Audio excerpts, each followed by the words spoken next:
And can I help by, as I have the animals intimidated, some of them are taloned, some of them are winged, feathered. The ones with wings, I will just go, save her. Good evening, everyone, and welcome to episode 114 of Malt Magic Campaign 2. After last week's very dramatic conclusion, we're going to see what happens, but I think before we dive into that, let me do my quick recap, and then we'll go and meet the folks, and we'll get on with tonight's episode. So previously on Malt and Magic, following the infiltration of Rosendom, the Planar Detective Agency found themselves buried in more than just filth, when the city's sewers began to collapse, leaving Lex trapped beneath a small mountain of stone, shall we say. After a narrow escape and a trek through a labyrinth of traps, the party was then ensnared by shadowy tendrils and pulled into a nightmare. The agency awoke in chains within this vast throne room, face to face with the architect of this particular misery, Maximilian Klein. As this void rift churned above them, the party staged a desperate breakout, with Suri shattering Lex's manacles, while Lex turned his power towards the source, obliterating the purple orb conduit and beginning the collapse of the rift. But the true cost of victory was yet to be paid. To end this particular threat forever, Edgious Bones Jones, our fabled bard sorcerer. Bard sorcerer? Yes, bard sorcerer. Severed his arcane tether to Klein and invoked the spell form of erasure. Fueled by the collective magic of his found family, Edgious sacrificed his soul and his history to wipe Klein and himself from existence. So now our Planar Detective Agency stands on a silent battlefield with a city somewhat restored, or at least freed, haunted by a profound sense of loss that they can no longer name, and memories of a friend that have vanished into the void. My usual content warnings do apply. This is very much an adult stream. There will be a lot of adult language, a lot of adult humour. Full content warnings will be available when this episode goes to VOD and onto the podcast. You have been warned. Let's roll.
Hello. Hello, you slags.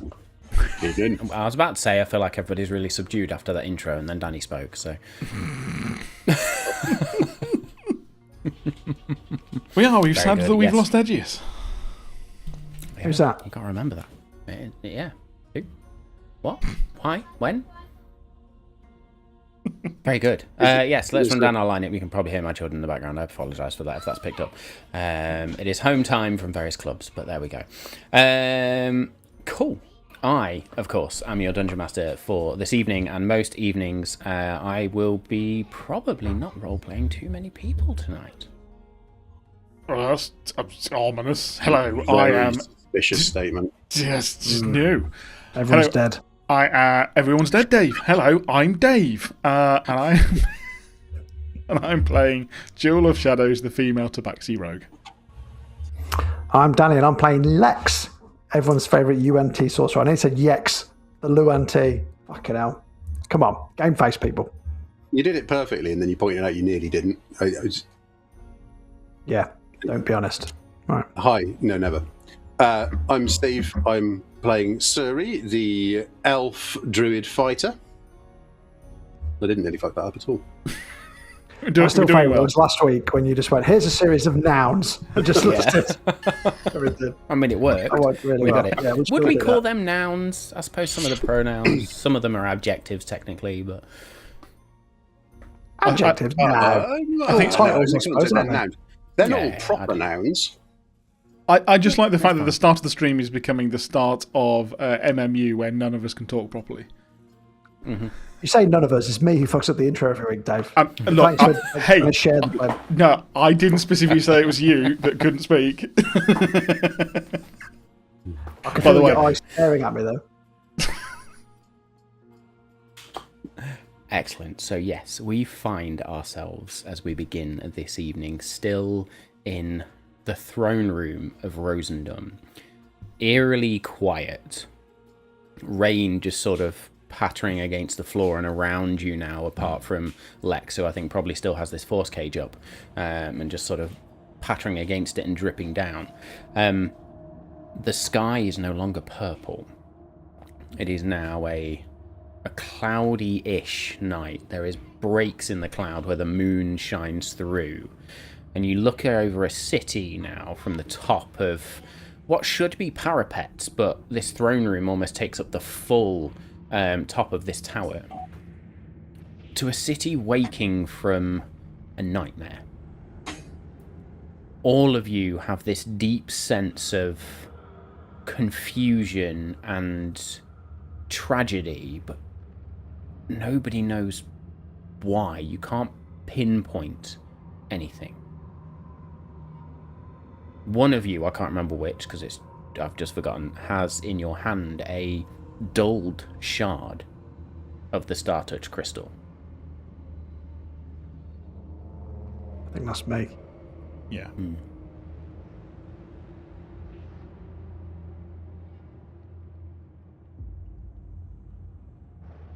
I really thought he was going to carry on saying some stuff, so I just left it. I thought Matt was doing one of his dramatic pauses, and then I realised, nope, this has gone on too long. We need to say something. However, that's probably perfect that we're all just standing around. All of our characters are just standing there, not quite sure what just happened. We all know that we came here to fight. We believe that we won. We feel like shit, and we don't know why. Yeah, like taking down that beacon was primary aim. We knew Klein might be there as well, but we've done what we set out to do, albeit we're unsure why our success feels so tainted and so empty. And now Lex will just be looking at this dull shard. Will I recognise it as a piece of the crystal, or will I just be like, this looks familiar and I don't know why? Ooh, make me either an Arcana check or a History check. Ooh. Fuck's sake, first one's out. Good start. 16. Straight out on the floor. Straight out. 16. With the 16, you do recognise it as a piece of the Star Touch crystal. It looks the same. Its colours are dulled, but it looks the same. But you only ever remember 4 shards in total. You know Cavan still has one. Suri gained one not so long back, but there's only ever been 3 or 4 shards. You hold a 5th shard. Did we ever give Dakami a Star Touch crystal shard? No, and this looks different. I don't... Did whoever we were fighting have, like, the anti-version of ours or something? Or was it helping to power this beacon that we took down? That doesn't seem right. Maybe when I got attacked, mine got cut into 2. And I'll get mine out and I'll try and smush them back together. Okay.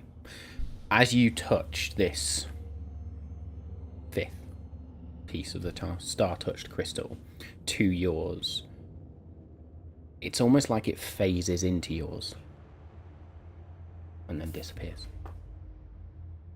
It must have been mine, guys. They're back together now. I suppose it could be some sort of weird impact of whatever was going on here, duplicating objects. Is it safe for us to stay here if there's been such weird things like us losing our memories and stuff? Yes, weird that we're in an empty room and there's no dead bodies anywhere. I mean, There's still bodies in the room. Oh, There are desiccated corpses littered around. I don't remember doing that to these guys. That wasn't us. Probably worth checking them for clues. You mean loot? I mean clues. Mm-hmm. Valuable clues. I get what you mean. I feel like we had... Did you always used to do that? I feel like... that didn't used to be you before. Hmm? I feel like somebody else used to do that. No. Check for clues. No. Desecrate dead bodies. Disrespectfully.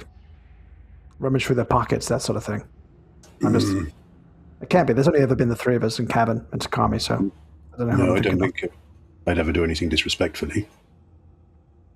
Oh, so you rob people with the greatest respect. Yeah, okay, that's good to know. Yeah. I wouldn't say I robbed them. I mean, unless anyone's got some stunning insight as to why we're standing at the top of a tower with a quite worrying hole in our memory, it's probably worth looking for clues. Yeah. Makes you feel any better, we can leave any valuables where we find them. No, we'll take them. It's fine. You're obviously a bad guy. I'm just thinking, whatever we did to the beam must have let out a pulse of energy that affected us in the brain, right? Joe's going to look over at the book, I believe, that was still there. Is it still there? Mm-hmm. There is a book there. I should go and have a look, because this went really well for us in episode 1 or 2 last time, that Joel went to go and look at the magic book.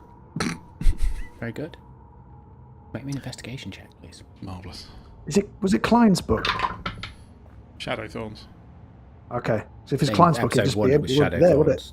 Yeah. Investigation 21. Yep. You find in front of you a journal of sorts. Looks like it may have been used as a spell book as well at some point, but whatever spells were in there are slowly fading. Oh. Any handwritten notes are gone. The only bit of writing left is a ritual for opening a rift to the void. How quickly can I scribble that down if it's the only thing? The ritual for the void? Yeah. That is staying. Okay, so that's you've staying. got time. Okay. Okay, I would shout over, Guys, the writing in this book is disappearing. I've heard about this before. It was probably written in lemon juice. Oh yeah, like disappear, reappear in ink. Is there anything useful in there that isn't gone?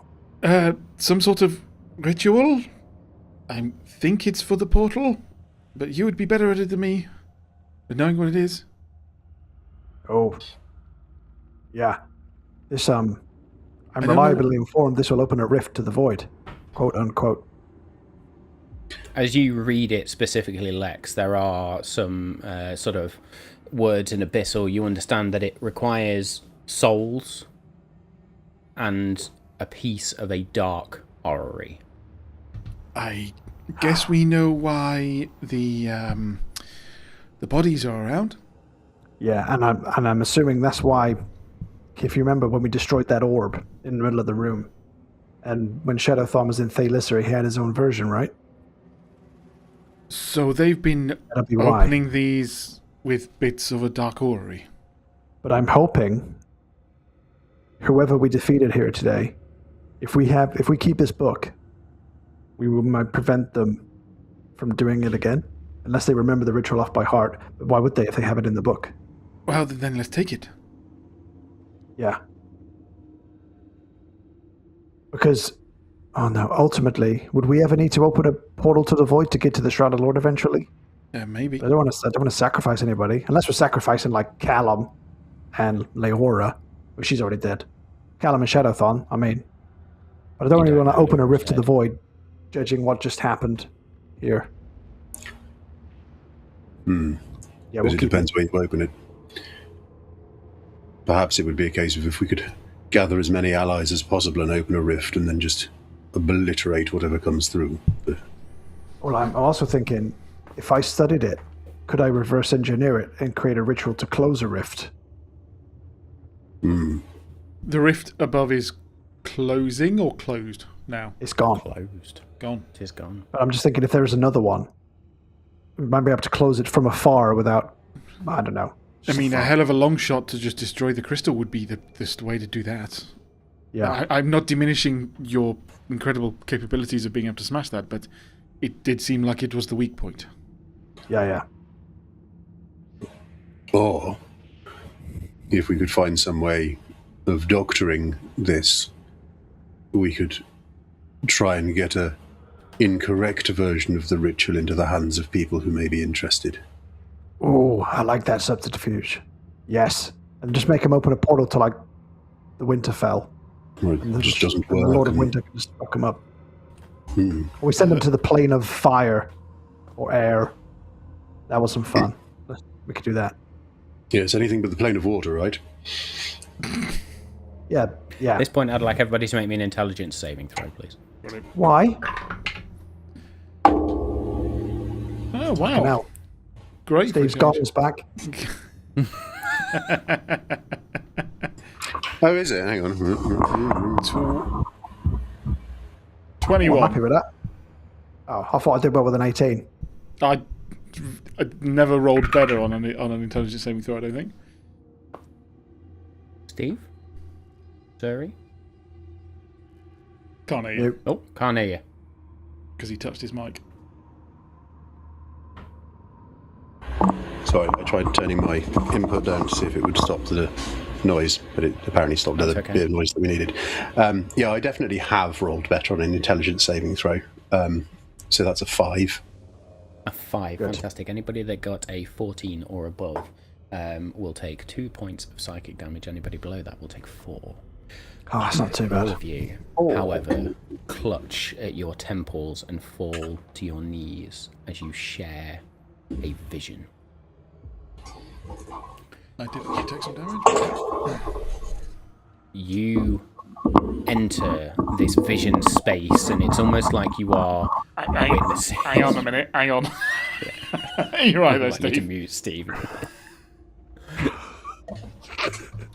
Okay, should we just mute him for a minute? There we go. Amazing. Yes, you enter this shared vision space as darkness slowly forms shapes in front of you. It's almost like your eyes are opening for the first time or after a long time, and that blurry vision then sharpens into focus. You see beings of incredible power, unfathomable in nature, difficult to get a read on, to actually see their shape or their form. Many of them looking around an object. You feel the fear.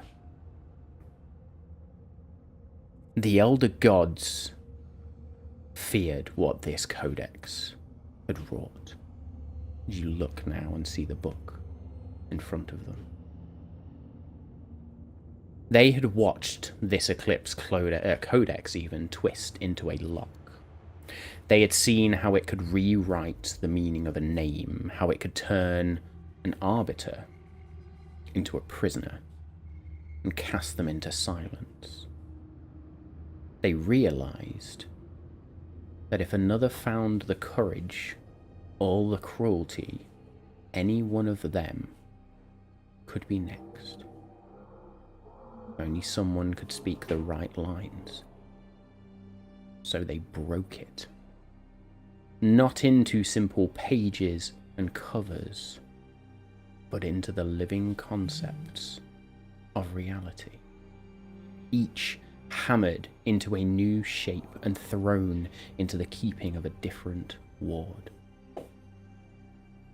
To the world, they had unmade the codex. But they lied.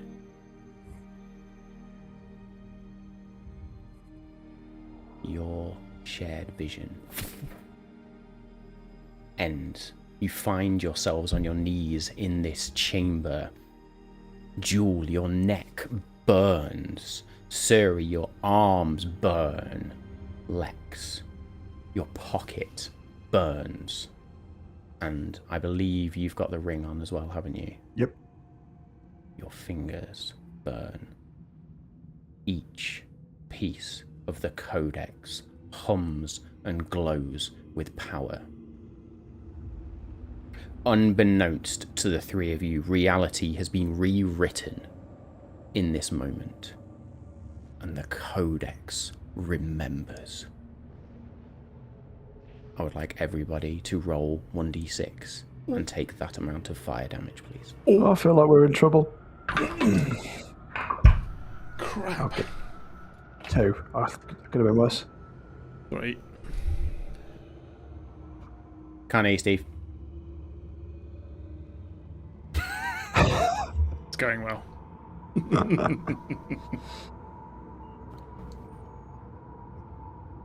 Nope. Nope. So I am, for our audio viewers, Steve is pulling a really angry face. No, it's a suspicious face. Audio Suspicious viewers, face. audio listeners. Audio viewers. Okay. Yeah, that's nice. For our visual English listeners, is definitely our first language, folks. yes, but my frontal lobe is clearly not fully developed yet. I'm starting to think, right, if they're humming and they were together and now they're separate, are they wanting to come Get together again? I was going to say, Jewel, I think, would take off. She's got both necklaces on at the moment. I believe they're both necklaces. Yep. Mm-hmm. Take them off. Look at Lex. I think these want to be together. And I'll take the ring off and I'll take the shard out of my pocket and I'll hold them in my hands underneath you holding the necklaces up. I'm going to have a look around to see if there is, with the Eye of Clarity, is there anyone hiding anything untoward? I will see. We get fucking is this a robbed fucking trap? right now? Yeah. Could you imagine? As you look around with Eye of Clarity, you see nothing untoward. Okay. All right. Lex, a bag at your hip begins to violently shake. Why? What's in my bag? Your bag of holding begins to look like it's beginning to unravel. The seams beginning to unpick themselves slightly. You have a It's moment. because I've got the orrery in there. Would you like to see? Yeah. You reach into the bag thinking of the orrery, and it comes out white hot. Make me a dexterity saving throw, please. Fuck yeah. He's going to I die get advantage from the on object. these. Oh! I'm good at dex again. I got a nat 20. Hey! There we go. With a natural 20, you manage to drop the orrery before you take any damage, and it tumbles almost in slow motion just before it hits the floor. It shatters. Mechanical parts, small beads, cogs and clockwork parts explode outwards. And for the three of you, everything goes dark. Oh, we done fucked up. Fuck. I'll delete that from the inventory. I mean, Light comes back to you. Vague, muted, and uncannily blue. You find yourselves in a chamber of sorts. But a chamber that does not just appear or come to life, almost as if it is remembered into being. High above you, vast rings of metal that look like they are made of starlight begin to turn in perfect silence. Across the walls, ancient script burns into being. 3 different forms of script. One formal, one cold, one trembles with reverence and shame. The last script appears as if it's in the margins, snaking through the others, dark as drying ink. The center of this chamber, a pupil of darkness opens, rimmed with pale light. And I saw Danny's face twitch there. Me and Steve, we just said the word rimmed. I'm sorry. A voice without breath or source fills the space. Memory precedes union. Witness precedes law. Remember how this began. 5 pedestals appear before you, each with unique indentations on them. One the shape of a butterfly of sorts, another the shape of a wand, a ring, an amulet, and braces.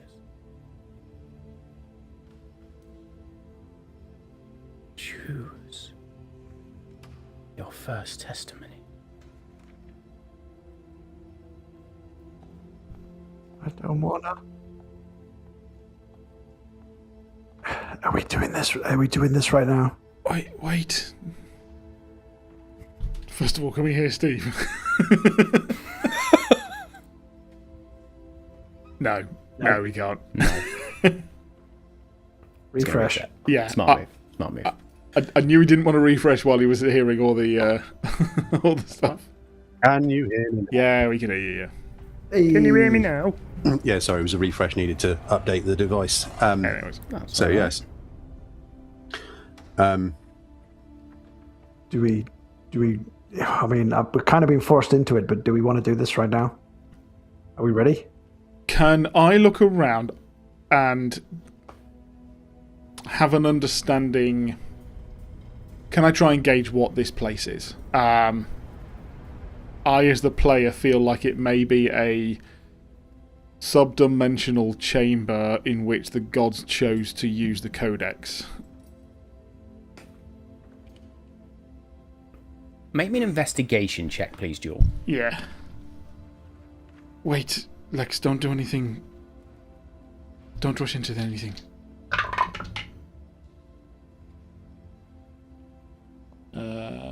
Which way around is that? It's a 9, but I've got reliable talent, making it a 10, making it a 21. 21.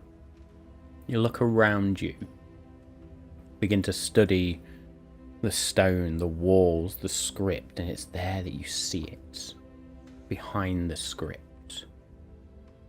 Almost translucent cogs floating. Mechanical bits just rotating around you as these 5 rings begin to rotate. You are inside an orrery. Okay.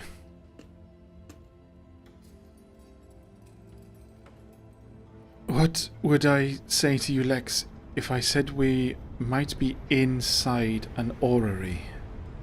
A real, not made by man, orrery.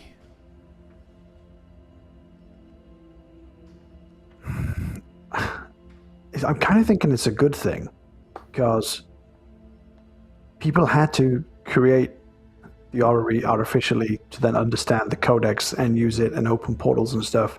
So maybe this all-encompassing omnipotous orrery is the right one, and obviously it's asking us to put the codex pieces in it. maybe this is just us fulfilling our destiny.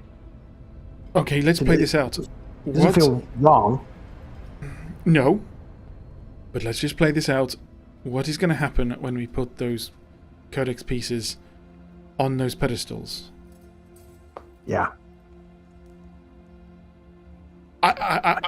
We don't know, but what will... What do we want it to? You know that we just had a vision, right? Where it was a book, literally the history books, and then it got turned into the pieces. I'm just thinking it will become what it once was. So we're thinking we're making the codex instead of out of the pieces. So, okay, I'm just going to put it out there. We need to understand if it's going to be that this just sets it off and it's going to be, okay, what do you want to change? We need to know what we want to change. I agree with you. It is likely going to just give us the codex. Not just. That is an incredibly momentous occasion. But what's our plan B if that's not what it's going to do? Yeah, if we're right in the final chapter, what do we want it to be? Yes. Well, it's not, free popcorn for everyone. So we need to know what is our... Yeah. There is one other consideration. Go. We may want to be very sure of what we do here. That's what I'm saying. Because, no, do we want to physically part with the codex pieces? I don't know about you, but I don't often have a complete lack of recollection of whatever it was I was just fighting. Yes, again. So what if this were a trick? Oh, and this is a false reality to make us give over the pieces. Oh shit, didn't even think of that. We know someone wants the pieces. We know what they will, well, we have an idea of what they will do. Sorry, make me an insight check, please.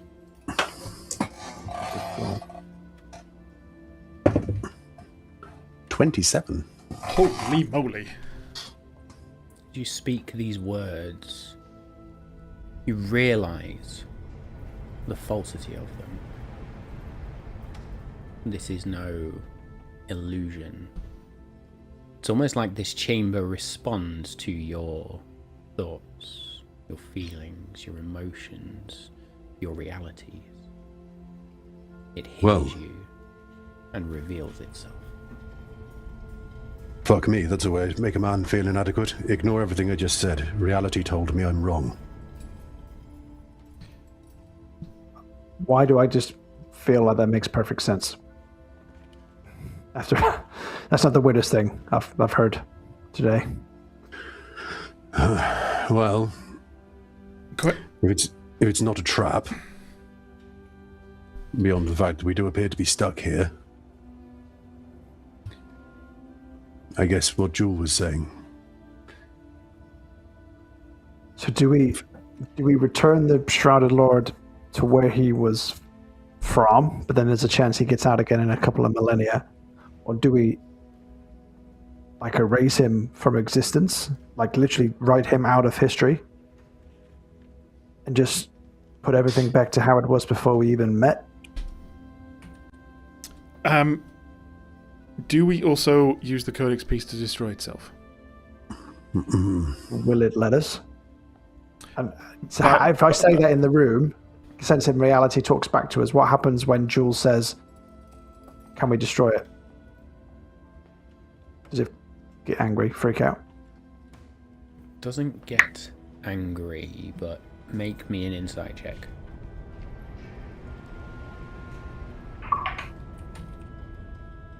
Oh, fuck's sake. 9. It's strange. You definitely get the distinct feeling that it's not angry, but it's almost like it is waiting for something.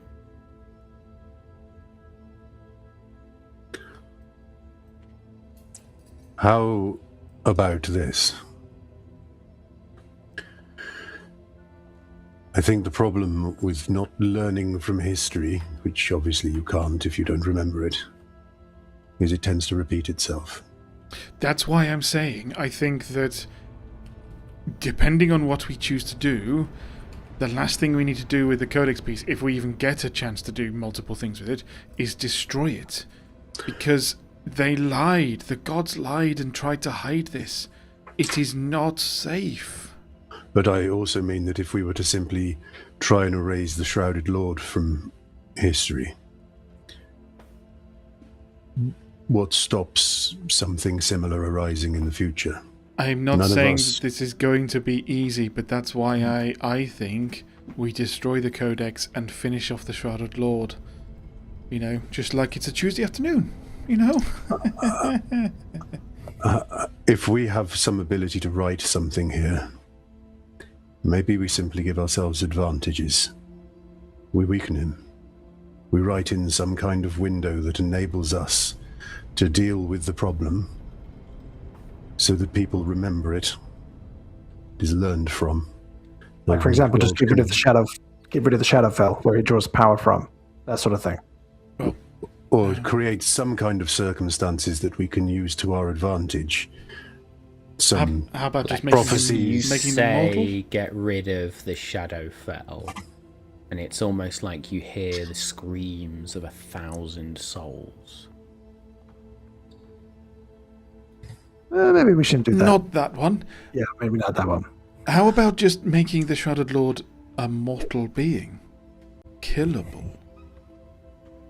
They once were potentially from the stories we have seen. Look, I again realise that we may well create the Codex, which is then literally a diary that's going to tell us literally all of this, but I am hesitant to do it until we're ready. We do have a track record of overthinking things, right? Why don't we just put the things on the platform and see what happens? Fine. Suri looks at Lex. He's like, you do learn. We are going to try the Suri door method. I see. Yeah. Yes. I always try and think of all of the permutations. I get myself tied up in knots, and then I can't cross a bridge for 2 hours. So should we just put the thing on the thing? Right. Is there a specific order in which we need to do it, or am I going to lose access to my emails? Good point. Sometimes when you have considered all of the eventualities, you still have a great many eventualities that are all equally probable, and you still have no idea how to act. And it is best to just act. And with that, Suri will step forward and just take off the gauntlets and place them on the altar. That's a really philosophical way to say we're going to wing it, Matt.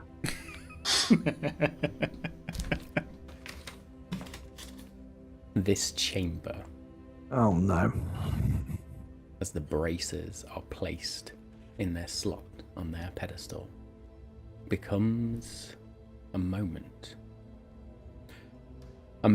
before the world decided what it was. Not fire, not stone, not water or wind as these separate, nameable things, but the churning, unresolved state that precedes those categories. Flame exists here, but it burns across the surface of water without consuming it, because neither has yet fully committed to its own nature. Stone rises in slow fountains like spray, hangs briefly in the air with what can only be described as confused dignity, or the confused dignity of something that knows it should fall, but hasn't received the instruction yet, and then descends sideways. Wind moves inside of rock, not through cracks, but through the very rock itself, as though the boundary between solid and air is a convention that has lapsed. The sound in here is immense and sourceless, not loud in the way an explosion is loud, but loud in the way that silence becomes loud when you've been inside it long enough. It presses rather than strikes, and beneath it all you feel something vast and unhappy. not malevolent, not monstrous. For the being you faced does not manifest itself as a face or a voice or a shape. It manifests as a specific feeling of a will that has been interrupted mid-thought for so long that the interruption became its entire existence. This was a being whose power was so absolute that even the elemental lords could not bind it. Only the elder gods, wielding a fragment of a codex they had sworn never to use again.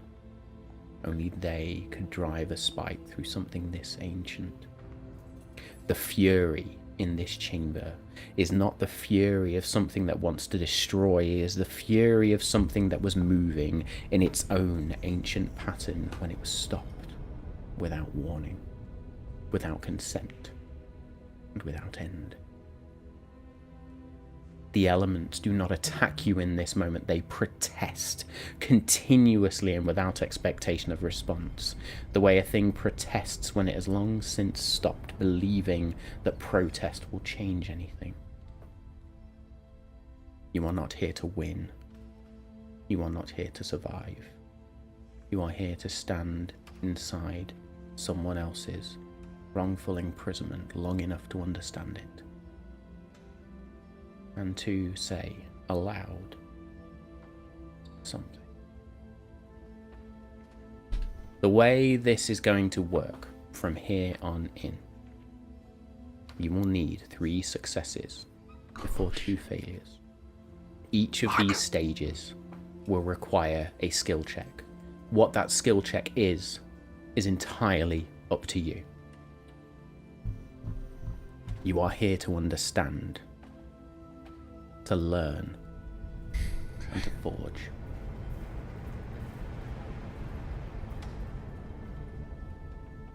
Cool. What would you like to do? Fucking hell. Control Z. We made a mistake. I will allow you all to make me either a history check or a straight intelligence check, or even a wisdom check on this one, just to try and understand what's going on in this moment. That was history, intelligence, or... Wisdom or intelligence, yeah. I'll do a whiz. No, I'll do a history. Okay, I'll do a whiz. Good for you. Yeah. Excuse me a minute. Oh, that's better. I'm saving mine for the break. That's a Natural 50, fucking 20. 15 There we on go. whiz. Oh, show off. 15 on the whiz. A 19 history for me. Each of you, 26. each of you, Jewel especially, understands. You are being given information, you're shown the moment this codex piece was used beyond its fracturing. There is something that whatever this is, whatever this situation, this chamber, this vision is, wants you to understand. It was described to you as testimony. Truth. And you are here to unravel it, to reveal it, to understand it. You make the choice. Okay. The gods trapped the elemental chaos, essentially, using the bracers back in the day. But why? Is that the truth? We need to unravel, do you think? Is that the it, or are we looking more for what the codex piece is? And do you know what? This probably leads into Jules' check then, if we can. She's looked around and you have mentioned I saw that we're in an orrery, and I realise that there is language here I very likely don't understand, but I'm wondering if you're saying that we're literally going to spend long enough in here that she could understand it. So an investigation check on, again, the walls and these rings above in a way to try and decipher the Is it a story here? Is these the instruction manuals? Is this a diary? I think she's going to spend the time to try and understand that. Okay. Make me an investigation check. Your DC is 16.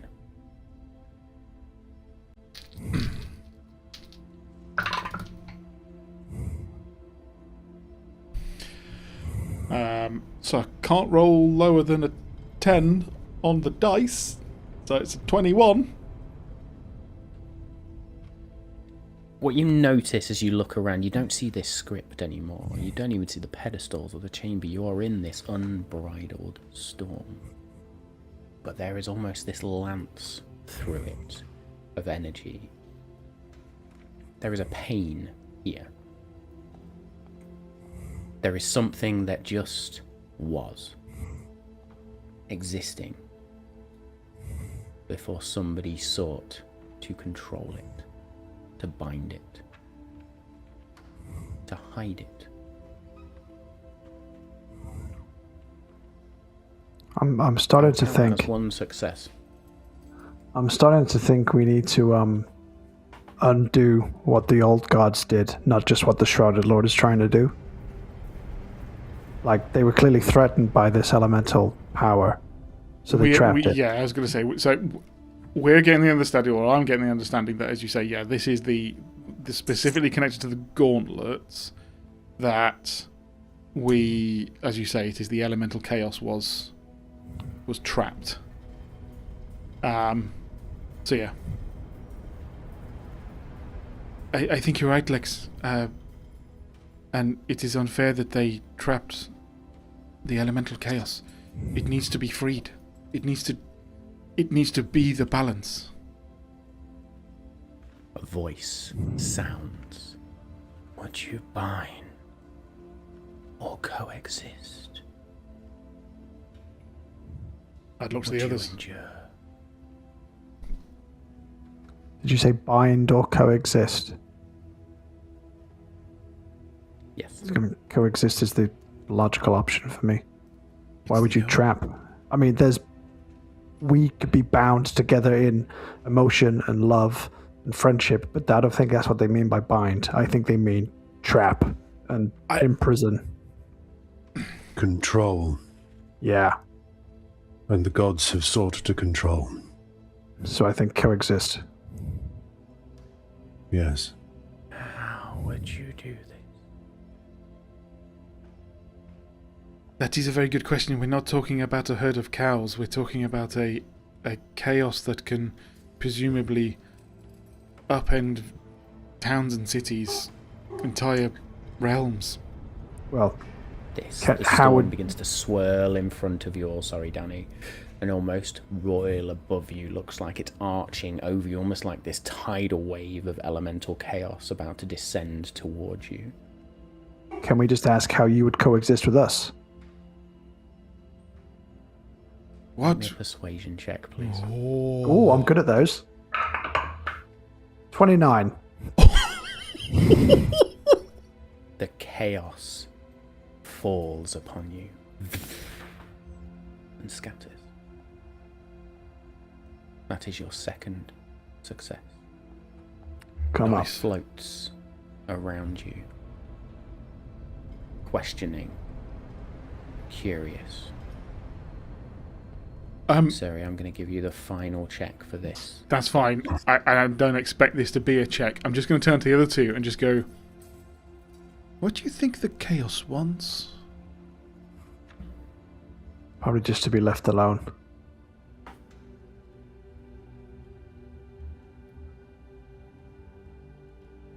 Probably not to be called the chaos. To him, he's just him.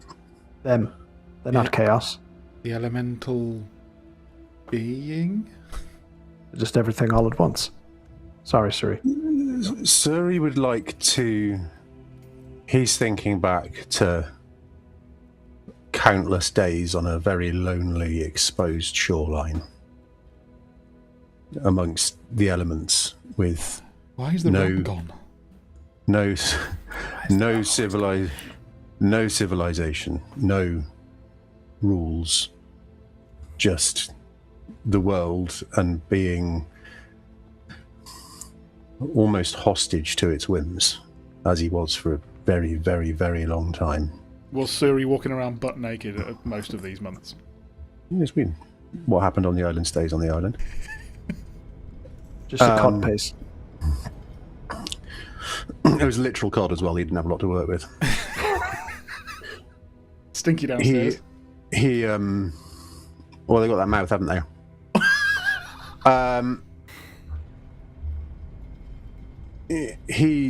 He thinks back to that, and he closes his eyes, and he's got an idea, but he just listens, like almost tries to fade out from any sense of conscious thinking, any sort of deliberate thought process or anything. He just listens.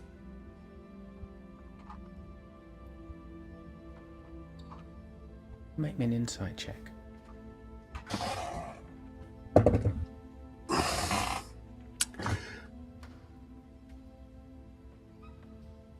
Hang on, wait.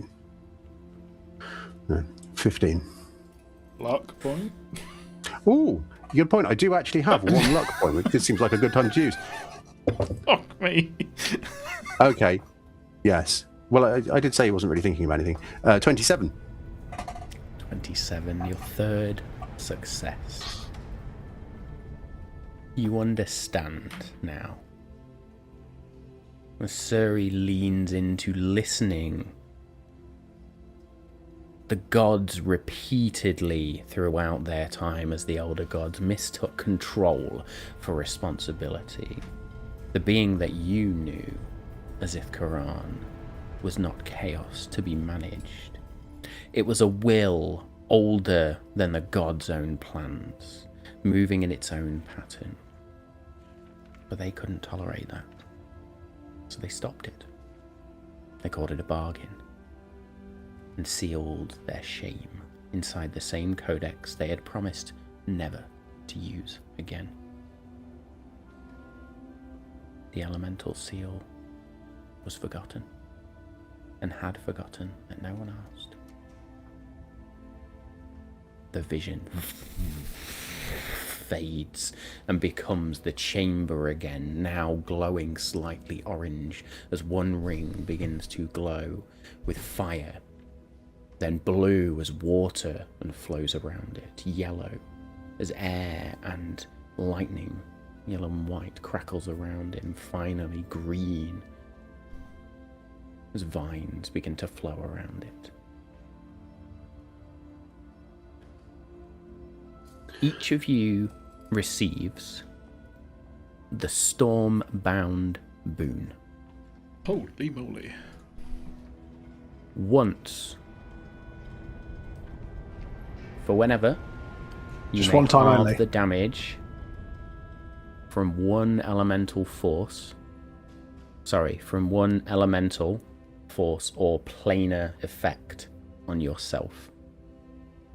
You may also use it to move through hazardous terrain or magical turbulence without penalty for 1 round. Oof. I will Is share that like a that with you, feat? of course, I after. was going to say, okay. It's a boon. How do you put that in your character sheet? I'll send it to you, and you're just going to have to keep a note of it, essentially. I'll type it in, yeah. Cool. You notice that this ring that you have now completed shifts into alignment and just begins to flow smoothly and rotate. It settles on the pedestal with the braces on, crumbles into nothing. The gauntlets like Never stay does and so. hover there. We are going to take a short break. Oh boy! You bastard. Hank! Is that Sure. because of Dave's whiz? Yeah. I Yeah, mean, I'm generally, I standing in figured pee, we so... need a Don't wee. dry out.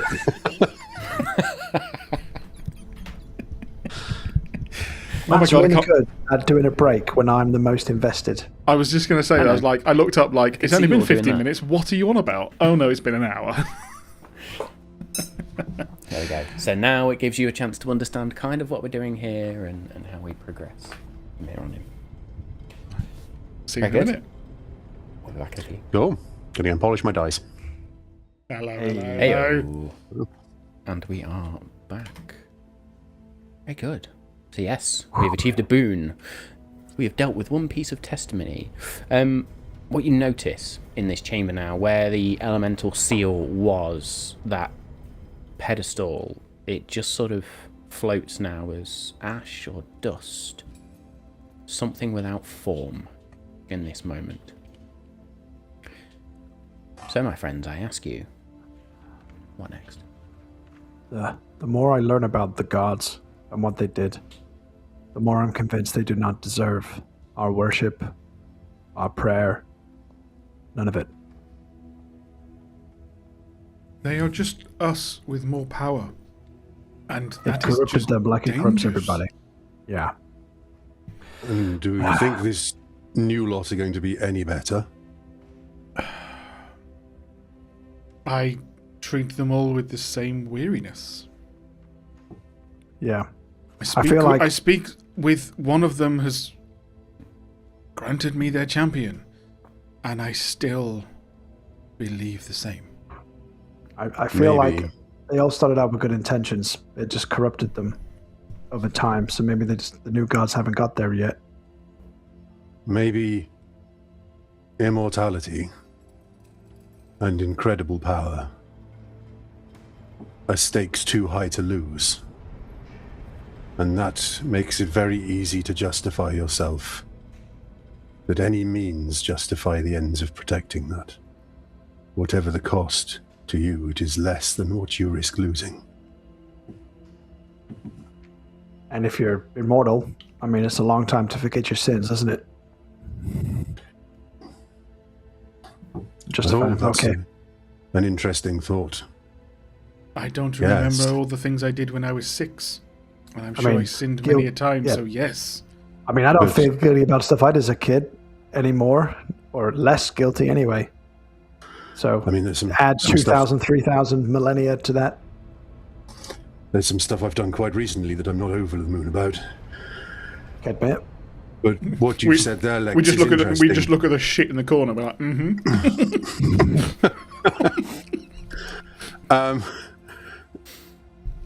So look, but you might have a point there. Actually, they may have started out with the best of intentions, but in protecting that power and the immortality and the stakes that they have to lose at that scale, maybe the guilt corrupts, or maybe they become numb to it as the only way to deal with it, and it becomes easier and easier. So maybe the new gods will be better for a while. Yeah. aren't we setting out with the best intentions at the start? Don't we all, I suppose? Yes, but with the most reasonably optimistic outcome, as the person here with the highest likelihood of hanging around for the longest. Thousands of years and being modestly powerful and privileged is not the same as being immortal and having the ability to shape a reality. That's true. And as I say that, I realize that we have in front of us the tools to shape reality. Yes, and also, did the gods not need this to also shape reality? So is it that this thing is the temptation? And what is so, I use the term lightly, loosely, wrong? True. And I know that you think that there is an argument potentially that we remove that temptation. And I don't know if I disagree, but I think there is a question. And it's one that's bothered me for many years due to my circumstances. And perhaps my past before that. If there is no temptation, how can a god be a good god? If there's no temptation to resist, if there's no ability to do wrong. Is good defined purely by your ability to resist temptation. Is that what you're saying? Yeah, because that's like wondering. people only being good through fear of judgment from a god. Oh, I have to be good so I can go to heaven. They're not being good because they want to be good. They're being good because through fear of punishment. Is that what you're saying? I'm saying if you take away the choice through fear or through lack of opportunity, what does that do to the character of our world? Nobody can be good. Nobody can be bad. There's nothing to tempt us. There's nothing to threaten us. We've just decided to keep the chaos around.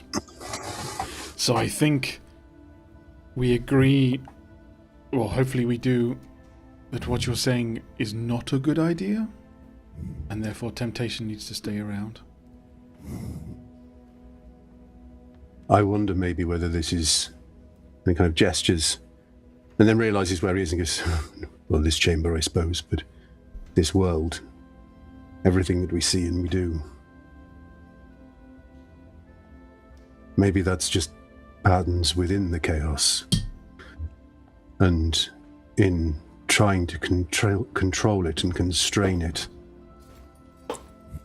the gods have limited the world as well. Yeah, and I think that's that probably I would agree with. And I think that's their mistake, right? It's not about controlling. It's about working in harmony with whatever the thing is. So, and that's kind of what I mean. Be a worthy part of the world that the world wants to keep around. Don't force reality to only fit the shape that has you in it. Okay. I who think wants to put the next piece on the thing? I was just going to say, in order to understand if we want this thing, we have to switch it on. So Jules going to pick up. Which one's she going to pick up? Because Choice 2. Going to be fun, exactly. Party What would be inventory. interesting was, right, the Abyssal Core, I think it'd be interesting, because the Braziers were trapping something. The Abyssal Core was also trapping something. So there's a pattern there of that. What else? So I think that'd be a cool lore drop. But we'll find out eventually. But I think that's the story I want to hear next. Then I think that's the one that we're going to do. So she'll grab the Abyssal Core. And she will Thumb it in the slot. give it a good rub. Yep, no, she'll go and place it on the corresponding plinth. I've just realised I missed some lore as well for the Elemental Seal. So I'm going to give it to you now, just as you do that. It's almost like a slight rewind. There's more lore? I've already That got more lore than... That fragment that the Elemental Seal was carried the principle of energy, the eternal flow, the first motion, the force that very much separates stillness from existence. And the elder gods cast it into a storm, the storm. At the root of all element, there was a roiling heart where flame, stone, sea, and gale had not yet agreed to be separate things. And in that storm they found the being you knew as Ithkaran, not a god, not a mortal, but something older than both. A being of pure annihilation. The raw power of endless breaking and reforming, a force that predated the elemental lords themselves, and had never once moved in service of any plan but its own. The gods did not like anything that moved without a regard for their plan. They made a bargain without asking. They shaped that fragment into the Elemental Seal, and then drove it like a spike through Ithkaran's nature, binding that vast will in place. They told themselves it was containment. They told themselves it was necessary. The Elemental Lords had already tried to bind Ithkaran and failed. All they had managed to do was trap it in the Tempest. The gods completed what the Lords could not, using a piece of a very codex whose power they had decided to scatter. In that same act, They let Ithkaran's power wrap around the fragment and encase the Codex shard in a prison of this furious living element. They called it a bargain, but Ithkaran was never asked to be part of it. What fragment did you choose, Dave? The Abyssal Core, and I shall remark that the gods are dicks. As you place the Abyssal Core in, the script begins to form a story before you. This fragment carried the principle of matter, the unyielding form, the first material essence, the force that defines what is real, what is physical. It is also the one that the gods supposedly feared most. It contained within it the Codex's memory of unbound chaos, of what happens when nothing is allowed to settle at all. They had no plan for it, no patron willing to bear it, so in haste and dread, they hurled it into the abyss. There, in depths where they seldom walked, the fragment struck something that slept. Not a god, a force of will that had never taken shape. Pure, uncontrolled chaos. It stirred, faced with the result of their panic. And faced with that panic themselves, they reached for the tool they swore not to use. Only this fragment. Only here. They grasped the chaos within the Abyssal Core and forced this being into a lesser form. They wrapped it in names and limitations, binding it to the echo of a world that would one day be called the material plane. You know this being as Nizareth. They knew it as an aberration, an eldritch horror. They did not know that it had once been something that predates names entirely. The chamber does not transform in front of you now. It almost forgets itself for a moment. It becomes nothing. The floor remains, but stops being certain about things. Gravity tilts, first subtly as though the room leans slightly, or leans into a wind that isn't there, and then sharply, but in two directions at once. Objects don't fall, they just lose the confidence of where they should be. The rings above you slow and stutter and begin to shake. Each one briefly rotates in a direction that it shouldn't, that the others refuse to acknowledge. And then names begin. Whispered names, endless names. Every name spoken in this chamber.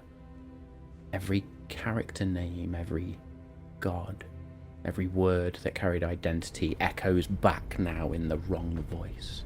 Not distorted, not mocked, but misplaced, as though the sound's been picked up by something that does not know what a name is for, and is returning it without understanding the significance. Tears begin to open. Space opens in long, slow seams, not with violence, but with the certainty of something that has always been slightly wrong admitting it. Through those seams, you don't see the void. You don't see darkness. You don't see any other place. It is simply the absence of any assumption that there should be anything. There is no enemy in this room. What fills this chamber now is memory of what happens in a moment of panic. You feel this as a pressure without direction, almost as that specific exhaustion of trying to hold a thought in a space that has stopped agreeing that thoughts have beginnings and ends or edges.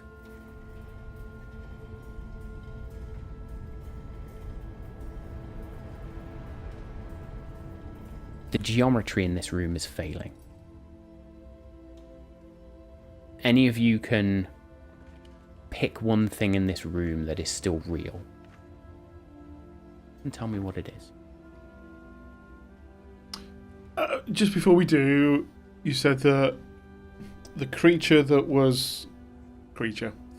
aberration, that was struck by the Abyssal Core was called Nizareth.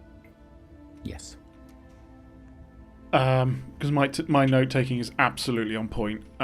Was that the name that we got for the Shrouded Lord, or was it the name of the creature Unbound Hunger.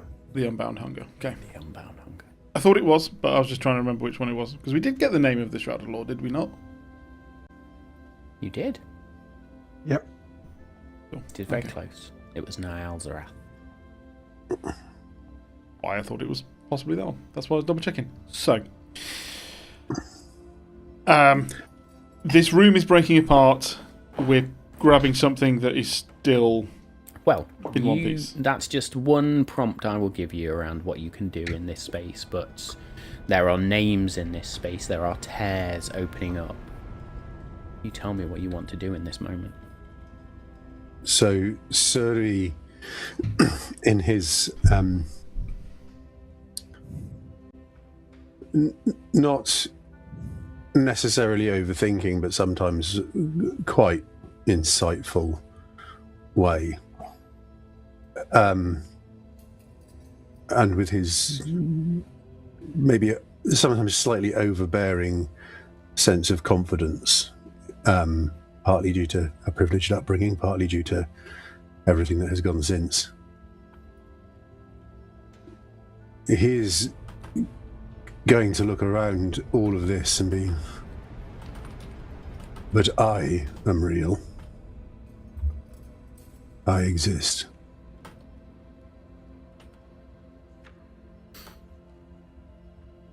Make me a Constitution saving throw, please.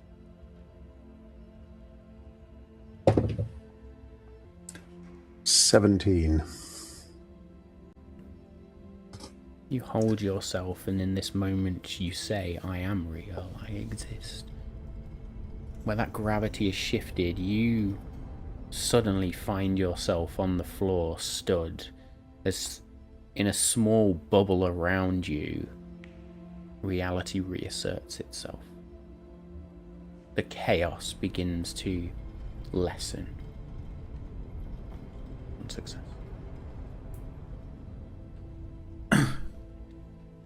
With reality bending in this room in different ways, Jewel starts floating up in the air, zero gravity style. She uses her tail to then orient herself in such a way. She's seeing these like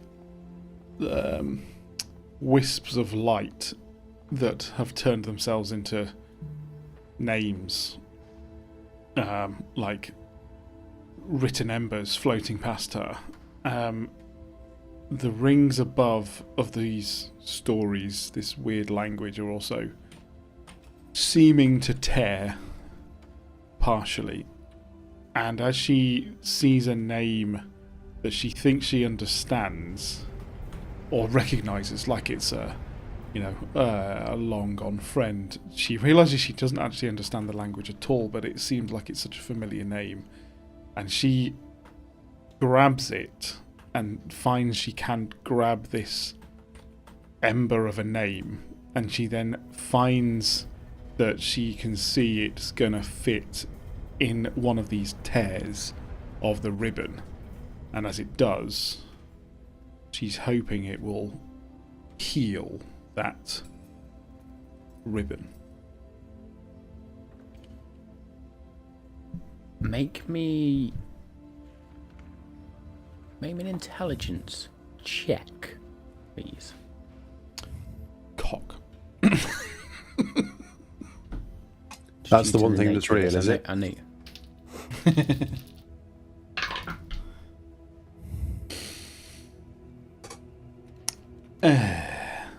Okay. No, it wasn't saving throw, so that can't be it. That's a 9. 9. You grab hold of a name, and as you grab hold of a name, your mind else is, a name is given to you, but it's burned into your memory here. Yes, that is a failure. But you now have a name, and you're not sure what it means. I'm going to DM whisper you that name. So Steve succeeded, you failed. Yep. You need to get another 2 fails before... Another 2 wins before another fail. Yeah. No pressure, Danny. That's okay. It's fine. So, what's real to Lex? It'll be the way he feels about all of you, his brother, his mum, who he's doing this for, and the world they are trying to save. They're all real in their own right. I think the most powerful thing that is real to Lex in this moment is his sense of purpose to do this for all of those people.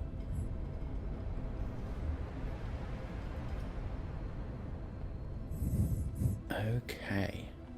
Because that exists whatever reality he's in, whatever time warp. His, yeah. Essentially like a Hal Jordan willpower test.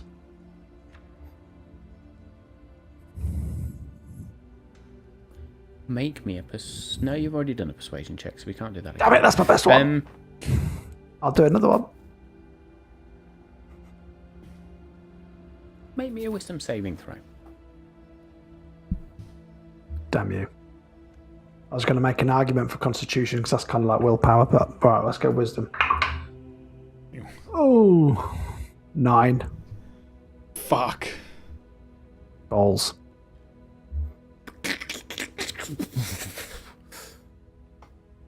With 2 failures. We had 2 failures before 3 successes. Around you.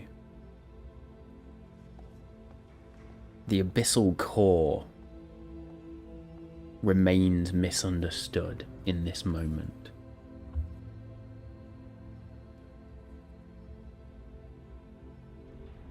Each of you are now branded with something you failed to do. You will all be haunted now by one very specific perception. A sudden certainty that something you have done or sanctioned was justified by the greater good when it wasn't. I will continue to ask you a question now. Was that the right call? And that question is going to haunt you all now for the rest of this campaign. Right, when we fix the codex, let's just erase what happened in Kedmir, because that's clearly what's going to haunt us forever, isn't it? Yeah, no, I was like, well, but Suri knows what the... Yeah, we all know what that is. With this brand also comes a weight of your soul.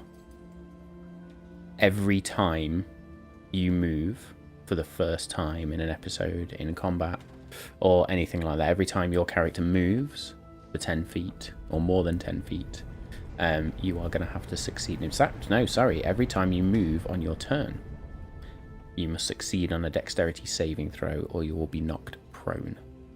Oh, fabulous. It's that heavy, we can't move.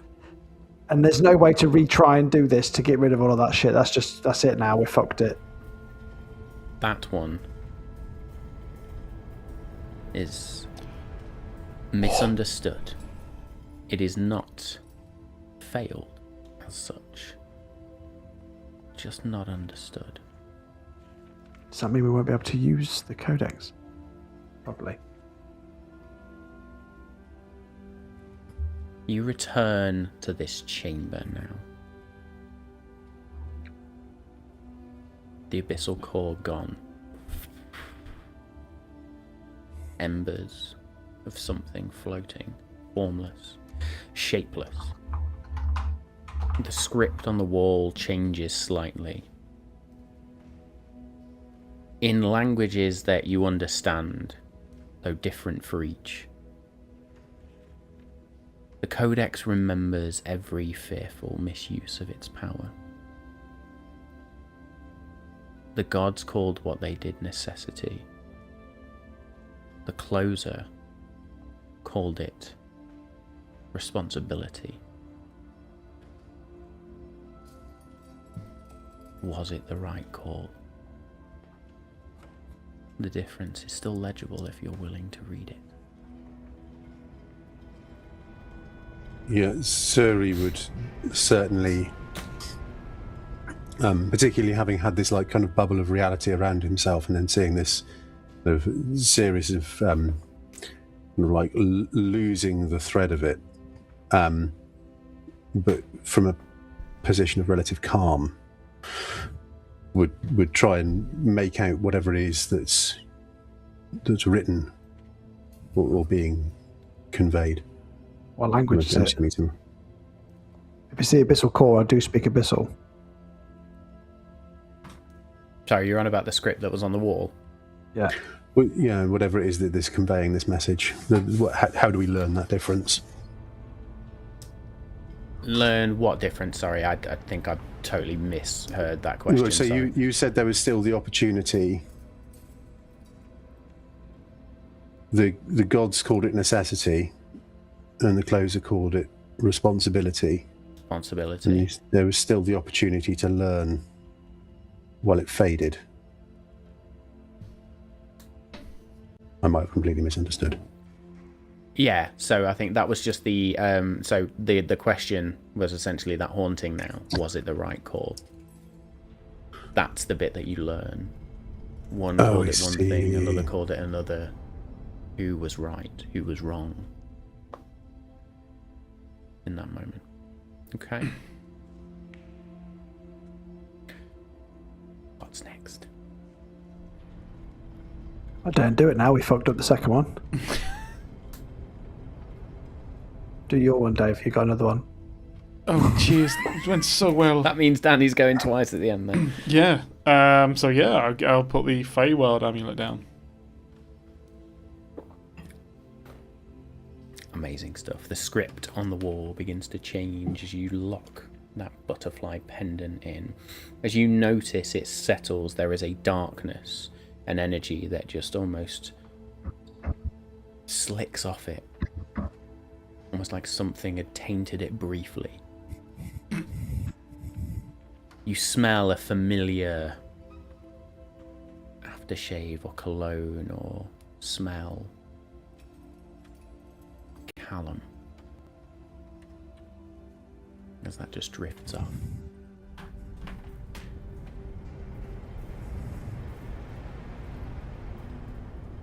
I'll get to the right notes in this massive fucking set of notes I've got here. As the script changes, it becomes very fluid and very almost handwritten. Ornate is probably the word I'm looking for. This fragment of the Codex held the principle of thought, the first consciousness, the proof that reality is more than matter. It was steeped in story, dream, paradox. Lawful hands slipped on it. Cold realms could not hold it. So they cast it into the twilight of the Feywild and shaped it as a trinket of terrible significance. The Feywild amulet.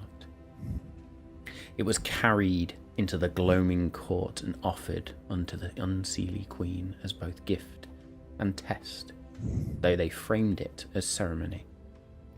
If any place could bury a secret forever, they reasoned, it was a court where truth wore masks and lies wore crowns.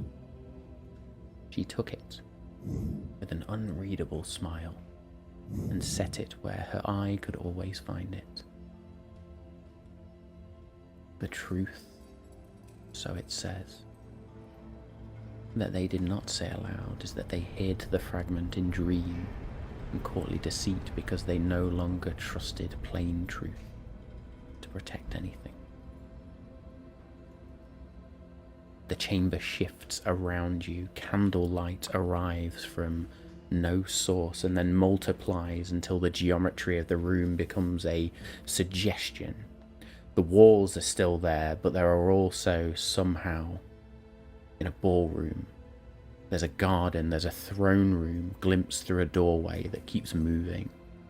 Masked figures stand at the edges of your perception, never quite where you look directly. Their costumes immaculate, their stillness absolute.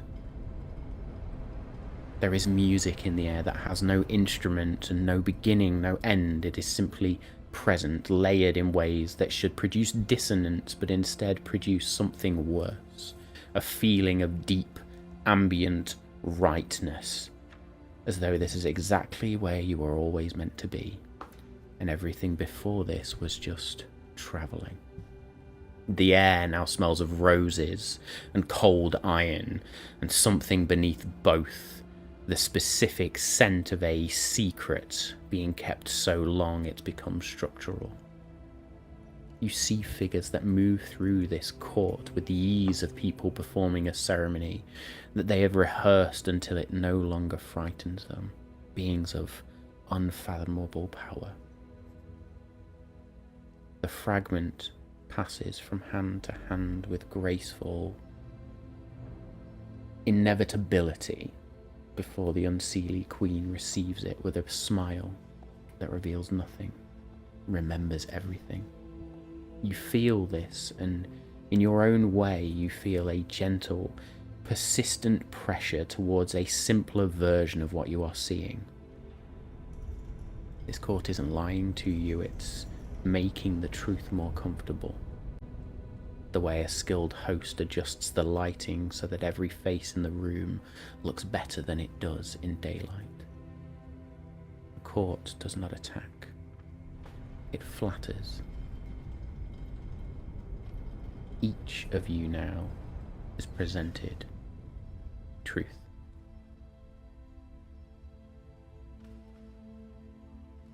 Jewel. You see before you Leonora. Not falling, not fighting, just standing in the light at the edge of Stonebark, the way she looked before anything happened. She turns to you. She is whole. The ambiguity that has lived in your chest since her first death, and now her final death. The endless turning over of what could have been done, what might have changed, is gone. There's nothing to resolve. She simply didn't die. She's looking at you like she's always been waiting.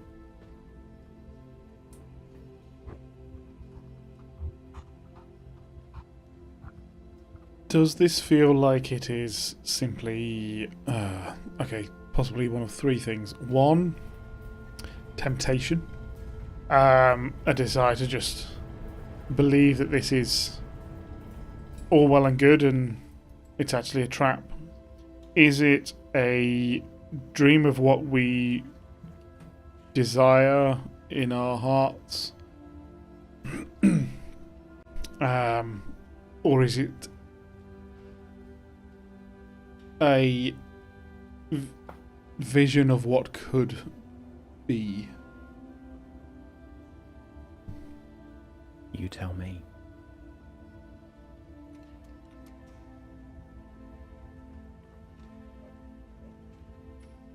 I think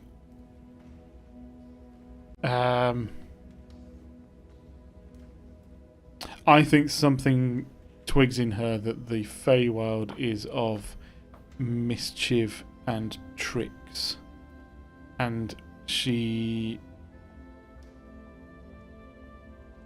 had a beaming smile on her face, but it becomes one of those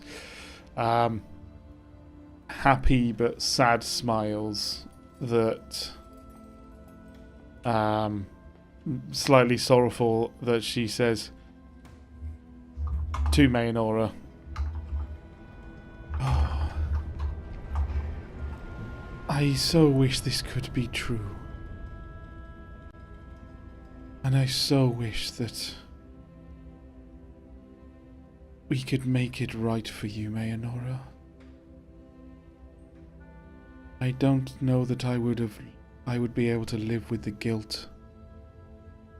With using something so powerful just to ease my sorrow. But I'm so glad to see you looking happy now. It'll be a fond memory for me forever.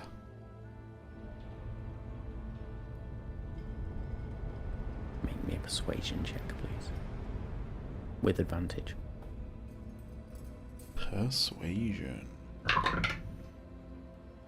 Oh, well, let's hope so. 16. Deadly bad rolls. Fucking hell, I rolled a 7 and an 8. That was awful. Mayanora smiles at you and then fades.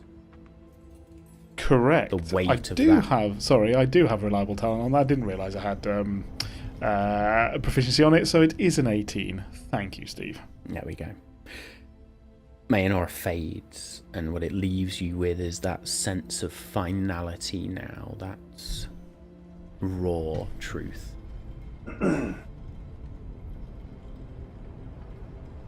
Lex. Oh, I thought it was just going to be one test and you passed it. No, go on. You see your moment clearly. Not as it was, but as it could have been. The cultists' blades never find you. Your family is never taken. Primus never intervenes because there is no wound that needs healing. You are simply home. Warm. Whole. The equation that brought you here was never written because nothing broke in the first place. The grand design did not require your suffering. You were not chosen. You were just lucky enough to have been spared. A courtier leans into your ear. You could simply agree. No one would know the difference.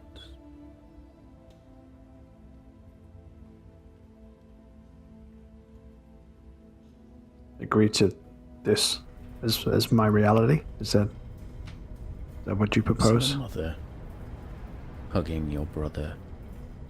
Your father, strong as always, kissing her on the forehead as they all three reach out for you.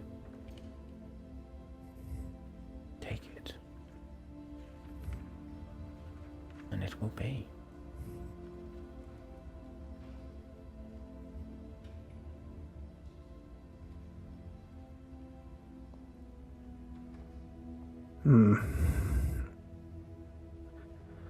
I have failed them too many times in my life to know that this cannot be.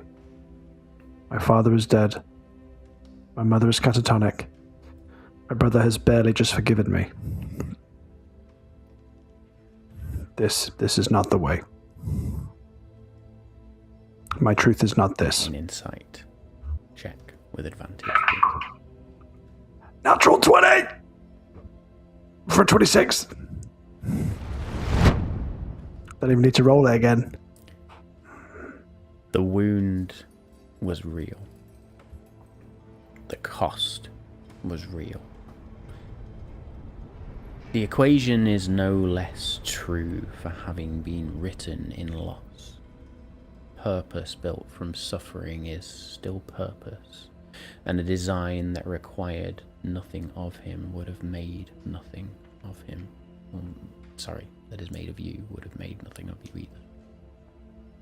Again, a truth, a weight, maybe a renewed sense of purpose in there as well. Yeah. I think because Lex's will let him down in the previous challenge, it's actually doubled down in this one. Very good. Suri.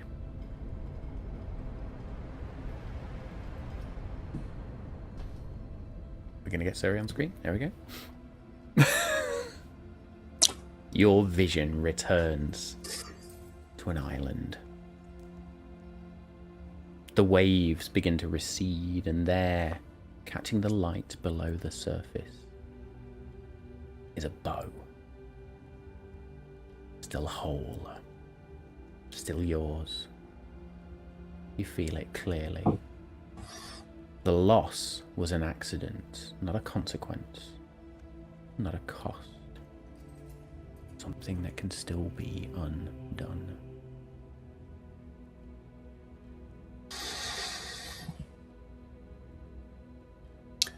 So, Suri would walk towards the bow and kind of squat down on his haunches to look at it, kind of fighting the temptation to reach out and almost touch it.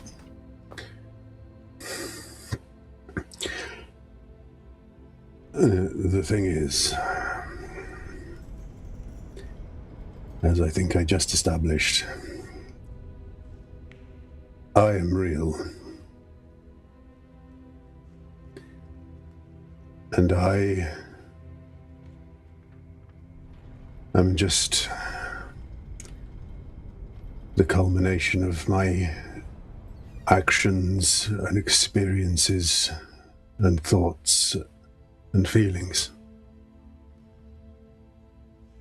And as things stand now, if I had never lost you,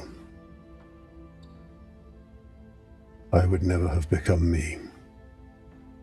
And he stands up and walks back to the shore.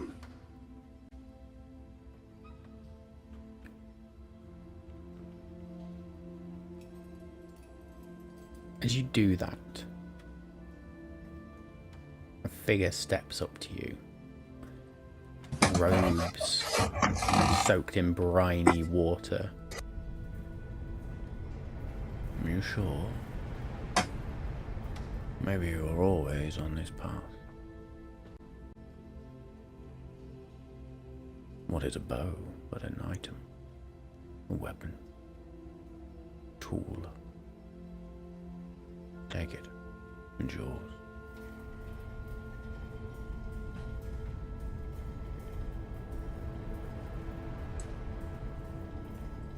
Or it is a tool in the hands of someone who does not know how to use it. I will take it. In time.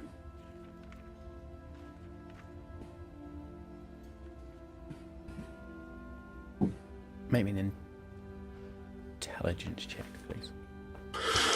Sorry, guys. With advantage, sorry, because you are doing something worthwhile. Well, we won't take the second roll, because that would be a 0. So I'll go with the first, which is much better as a 7. Person leans in. You sure you truly believe that, old friend? Are you 100% sure of your choices?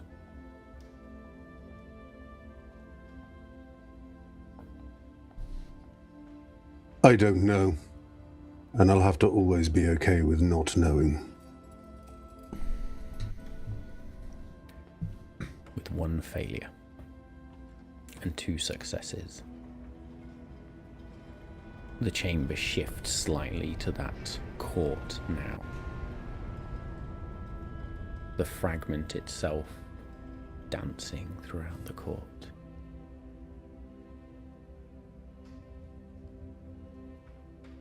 Just scrolled exactly past where I needed to be, sorry.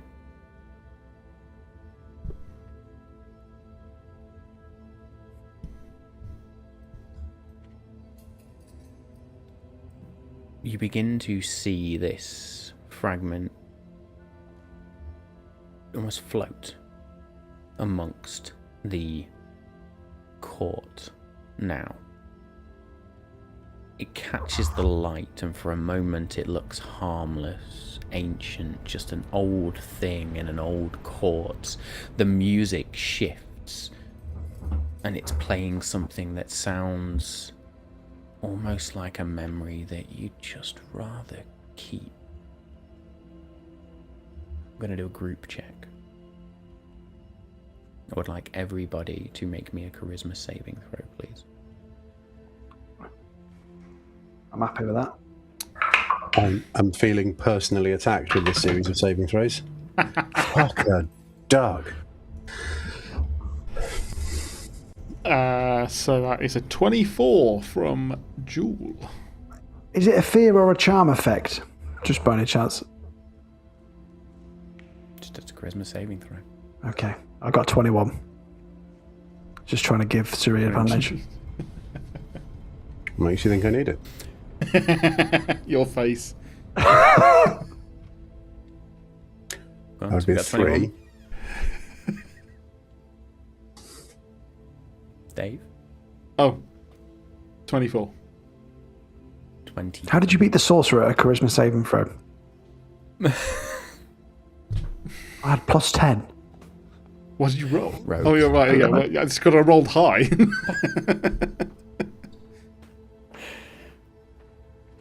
Suri, there is a moment where you just want to hold on to that truth.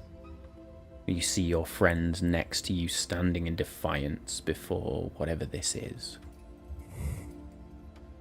And we complete our third. I was going to say, if I may say, I think very likely probably holding hands. Ooh. By all means. As this vision fades and the platform words, the plinth, whatever you want to call it, where you've placed the Feywild amulet, disintegrates and turns into this rainbow-like dust. The script itself changes again and begins to flow in that ornate script again. Truth was hidden inside story because of a fear what truth might do in the wrong hands. Cowardice can be dressed in ceremony and called wisdom.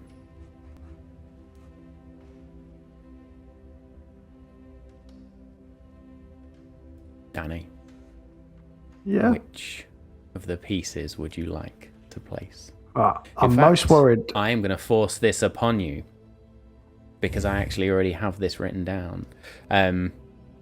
We will say, for the sake of brevity, that you go to place the mortal keystone and it resists. You must place the celestial shard. Good, because I was going to say I'm most worried about fucking up the time one because I think the consequence might be the biggest. That works for me. I'm happy with that. I don't know. We're rolling well. You place the celestial shard in its place and light begins to shine, radiant light. It almost fills you with warmth. The script becomes golden as it flows. This fragment, the principle of light, the first light that burned away the void, the force that made reality visible and therefore real. And this fragment spoke of instinctive law, the kind that is written into bone, into pack, into migration rather than scrolls. There was no divine vault that could hold something so old and so honest. So they placed it in the Beastlands, where it became the celestial shard, this wand of celestial light. It was placed among the lords of Fang and Feather, who took it as a sign and swore an oath that no coward would ever reach it. Only those who met tooth and talon on equal footing would even see its light. The truth that was not said out loud.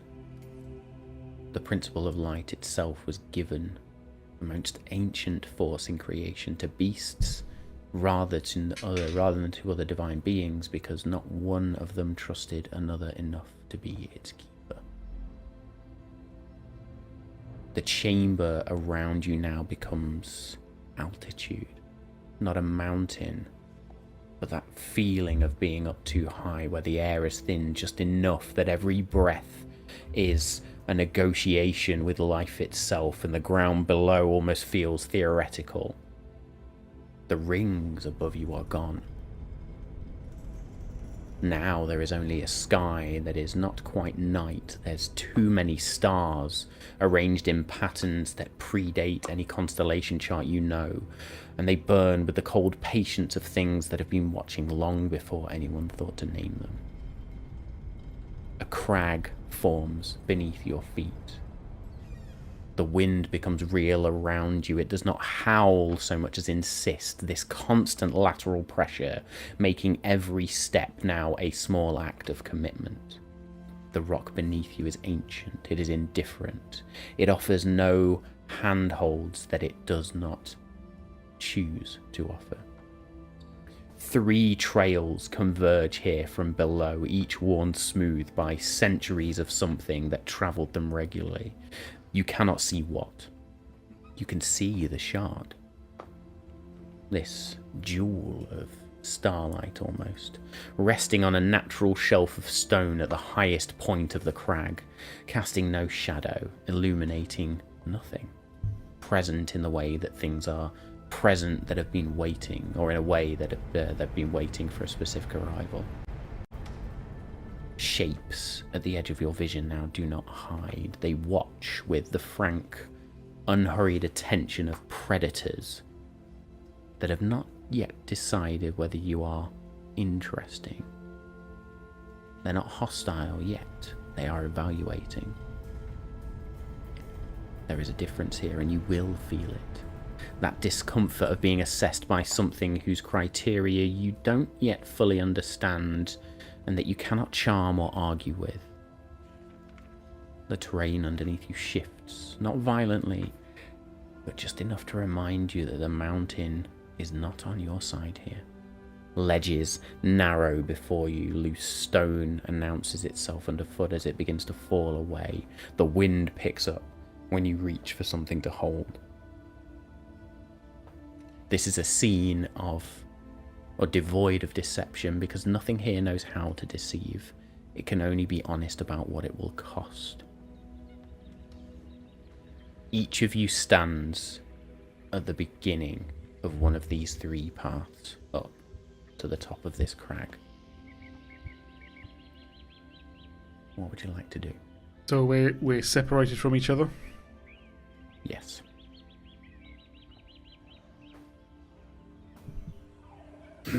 And the shard is at the top of the... Indeed.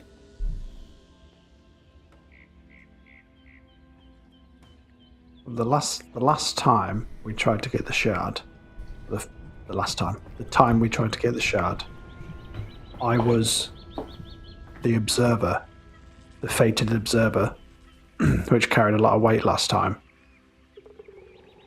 I don't feel like I can observe this time. I don't think that's going to... Just that name alone isn't going to get me through this, I don't think.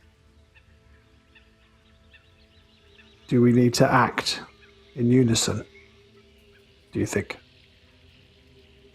Act as one. Can we hear or see each other? That's a good question. And how far from this thing are we? It's difficult to gauge distance. But as you look to where each of you are, there is no path to each other. You are well beyond reach. The only meeting point is at the top of this crag.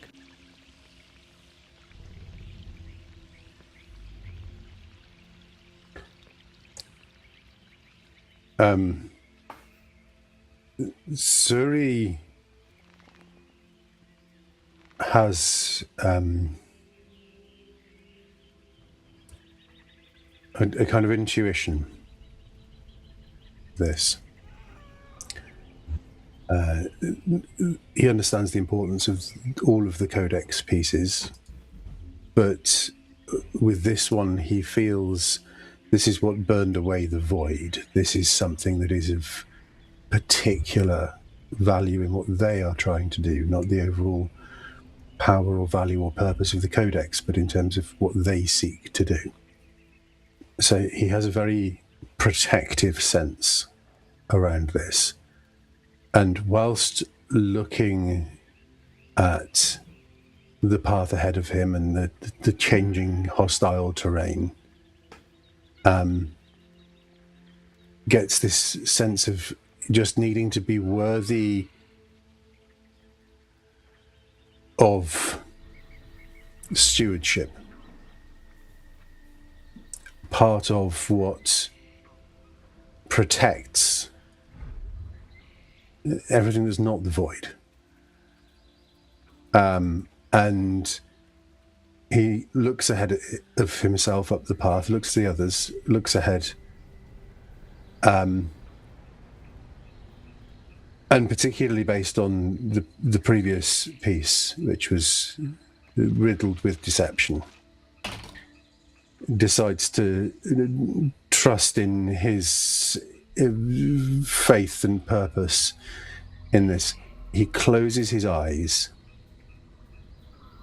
and step by step tries to feel sure footing as he heads towards these beasts that surround the shard. He does so with his weapons sheathed and calmly, as said, eyes closed, judging the distance. And in his mind, his intent is he will find his way towards them, and when he reaches them, he will turn around and face outward as if standing in line with them, and then draw his sword as an indication of he is standing alongside them. Not trying to take the shard, but trying to protect it. As Suri steps forward, dual legs, you watch as the ground falls away underneath them, becoming razor ledges, sudden drops. Your hearts catching your throats almost as Suri blindly marches forward. Suri, I'm going to give you advantage on this check. I will allow you to choose athletics or acrobatics. Oh, I wonder. Still, despite that, as I have natural advantage on athletics anyway, but that's an 18. An 18. There's a moment where a foot slips, but with this unwavering determination, Suri steps forward and turns. Suri, I'd also like you to make me an animal handling check, please. And if you pass this, I'm going to count this as 2 successes because you've described something unique here. I think it's fairly safe to say that I haven't. That would be a 6. God, I am rolling like absolute tits tonight. Unsheathe your sword and join this host of beast lords, and they look upon you with confusion, but they don't move right now. You've not posed a threat. You've walked across danger. Go. Could I give myself advantage by using wild shape to make myself appear more like them? Make that roll. Come on. You got off to good now. That's another 6. Oh, fuck's sake! you give yourself everything is Suri, and then it's just Suri wild shapes into an octopus. Who's the fucking new guy? What monk? It is the form of Arbuthnot, but larger. A truth in there, at least. A connection. But not quite enough to be convincing, but we have one success. You just said, oh, fucking hell. Having seen... You fucking waste of space! Has Lex got anything? Dual Lex, you have seen Suri just march without a care for danger. So, last time I was here, I proved myself worthy. So, I'm already worthy. So I'm going to walk with that sense of, I'm already worthy, I deserve to be there. They're not going to question it. I've already done this. And walk with that to the top. Roll for hubris. Roll me a d20, please. Just a straight d20 roll. 18. Oh. That is now your DC to persuade yourself. Oh, fuck. That was a dick move, but I like it. Here's some weight. That's got to be like a charisma, though. He's persuading. Yeah, I got plus 10 to persuasion. And I rolled another 18, so 28. Oh. In this moment, as you step forward, you have already achieved this. And you know the purpose of this shard, this fragment. You have used it time and time again to achieve your goals. Goals that you believe are just. Were they? You convince yourself yes, and you step forward and you stand next to Sir Buthnot. And join your friend. I stand facing all of the beasts, not away from them. Oh, you stand in defiance. In a kind of like, acknowledge me kind of way. Yeah. Very good. Jewel? Jewel's path looks... Oh, do you know what? Sorry, I'm going to have to do it. Sorry, Jewel. I'm going to have to... Danny, make me an intimidation check. Oh, God. He's going to pee himself a little bit. It just popped into my head. I was just like, do you know what? Fuck it. He's done it. What is the mathematical probability of rolling 3 18s in a row on a d20? Similar to rolling 3 3s, I guess. Well, yeah, actually. So my intimidation is +5, so that is a 23. Wow. The beasts see your determination and they step back.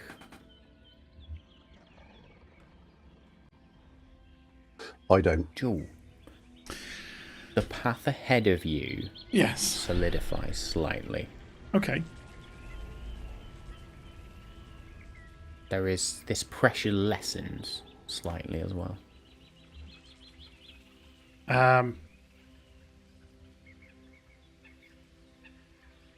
She will kneel down, sort of a squat down, is probably a better, and she will pick up some dirt, knowing that the mountain was against us this time. But picking up the dirt wishes to essentially commune with the wildlife and the mountain, and just simply say, I know you are all protectors of this invaluable power, and I know you will only let those pass who are deserving but not desperate for its power. But I know it cannot be easy. And as she does, she looks up with a keen look in her eye as she looks at the path ahead and goes, I accept your challenge. She expects it to be rather... survival check. She expects it to be rather of a an obstacle course, maybe of a challenge against which path to take. As my youngest would shout at this point, parkour! Yes. I mean, survival is really shit against my athletics or acrobatics, but hey-ho. What you've just called out there, you're trying to find the safest line of movement here. Yeah, there's nothing I can do about that. That's a 9. As Joel launches onto this path, trying to seek the safest way as quick as possible, bouncing from one step to another, there's a moment where her hands and feet slip. She begins to fall. Oh, shit. Lex, Suri, you have a reaction. How far from Suri does this happen? Distance doesn't seem to have too much of a meaning here, is what you very quickly begin to understand. Okay, well, I think I'm probably about to have to... far, but close at the same time. Essentially, what I'm saying is if your spell has a distance requirement, it doesn't matter. Oh, well, I mean, if it's a reaction and as a spell, I have got... That's if you're casting a spell, sorry. Well, no, I don't think I've actually... Oh, hang on, I do... Well, yeah, I do have one reaction spell, but it's basically useless. What I was going to say is... Suri is not necessary to his greatest pleasure. There's two things here. Would I be able to use anything? Does it have to be strictly a reaction, or is this something that I can react to? This is more something you can react to. Okay, so as Wrath of the Sea now allows me to fly, and as I am currently Arbuthnot, could I use that to, like, surge forward and use my various tentacles to grab Jewel? You can. I'm going to ask you to make me an Arcana check. And can I help by, as I have the animals intimidated, some of them are taloned, some of them are winged, feathered. The ones with wings, I will just go, save her. 2.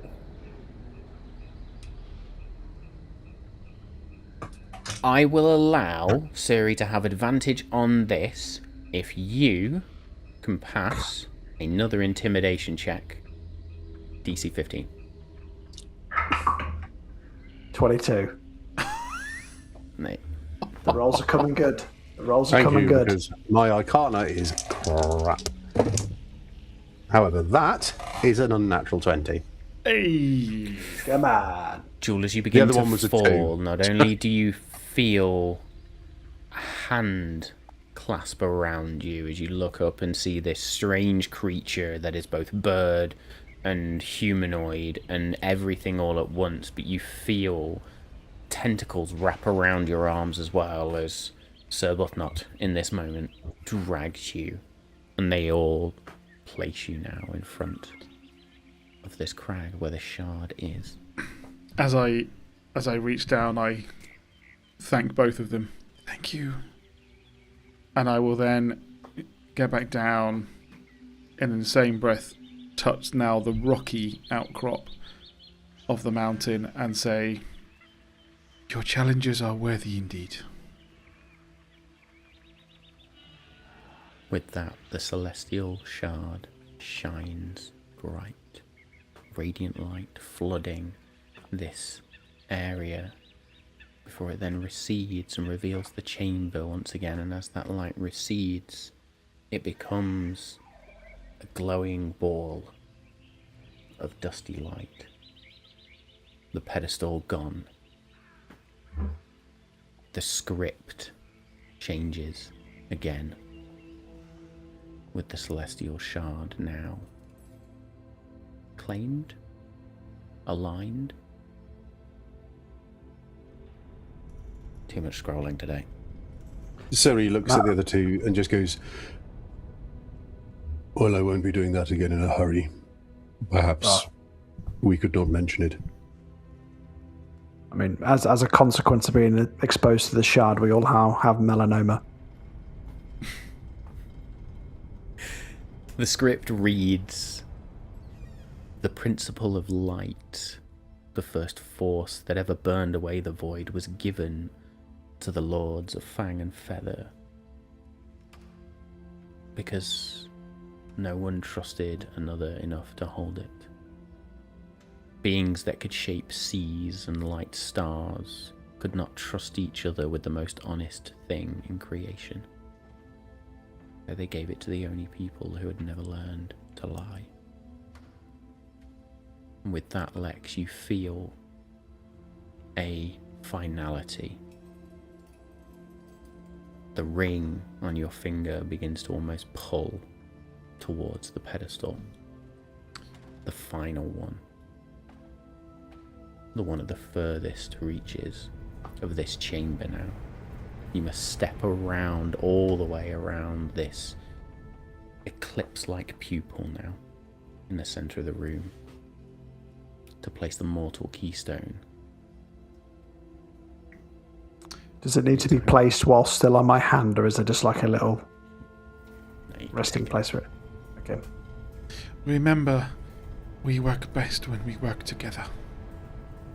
I'm hoping this will give us the opportunity to undo a mistake we've made, which will be fucking up the abyssal core. I'll place it on the place it needs to be. You will also get a boon from the Celestial Shard, because there was a significant amount of successes there in that one.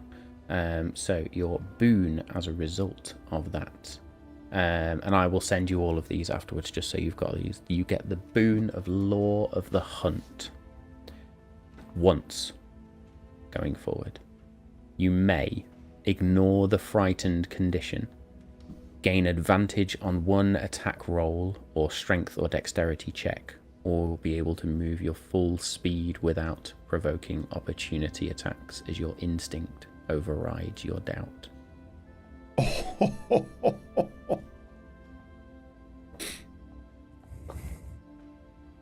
Very good. We need to all use it in the same. We all need to use all of our boons in the same round to really fuck something up. That would be insane. As the mortal keystone drops into place, there is a clunk that echoes forever. This was like the my first dice. fragment, like your dice, the first fragment of the Codex. The principle of time, the first moment, the boundary between the past and the future, the measured existence that separates what was from what might be. More specifically for the Codex, it held its understanding of mortal choice and consequence. The way one decision can echo through 100 different futures. The way finite lives accumulate meaning precisely, or accumulate meaning because they cannot be undone. Again, mistrust amongst the gods. So they gave it to an entity who stood entirely apart from their squabbles. The eldest of the dragons. The amethyst great worm Shinryu, whose age made even continents feel newly risen from the sea. The dragon kept their council in Kuma-Ryu, the hidden city of scholars and mystics built around his deep knowing. A place that existed in part because Shinryu had long ago decided that wisdom was better preserved in community than in solitude. To Shinryu, the gods spoke of balance and mistrust. They placed the mortal keystone in the coils of crystal that wound beneath the earth, underneath Kuma-Ryu, underneath Shinryu himself, sealed with oaths older than kings. They relied on a pride that had no need of worship, and a patience that had outlasted entire civilizations. What they did not say out loud was that they had chosen the dragon not because they were trustworthy, but because no dragon would ever ask what the fragment was for. A being that old, that proud, that far beyond the concerns of mortal politics. It would guard the keystone forever, and never once wonder why the gods were afraid of what it contained. For the final time, this chamber shifts. It transforms, it deepens. The floor remains stone beneath you, the rings remain overhead, but between every surface, space has acquired a new property. It holds things, not physically, but holds moments. You see them suspended in the air like veins of light caught in crystal, branching threads of consequence, each one a decision that has already been made, each one radiating outward towards its many futures, futures that you will not be able to read now that you have seen them. That you will not be able to unread now you've seen them. Some are recognizable. They carry faces, voices, textures of the choices you have made and lived through. What you chose in a moment of pressure, what you failed to do when you had the chance, what they did that you have not yet named aloud. But this chamber is not honest, not entirely. For every true thread, there are false ones, possible futures that are dressed as probable ones. A version of events in which the hard choice was unnecessary. A timeline where someone who died is still alive and the cost was paid by no one. A future in which everything you have done, everything you have carried since the beginning of your quest, turns out to have been optional. These are not visions sent by the Shrouded Lord. These are generated by the keystone itself, because it is the fragment of choice and consequence, and it knows better than any of the others how desperately finite minds want to believe that consequences are negotiable.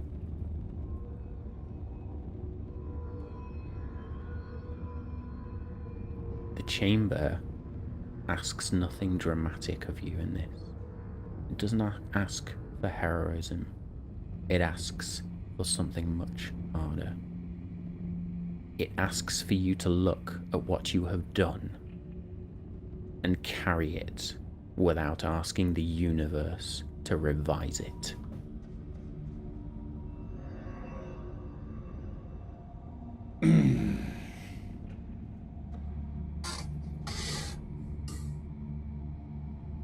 What would you like to do?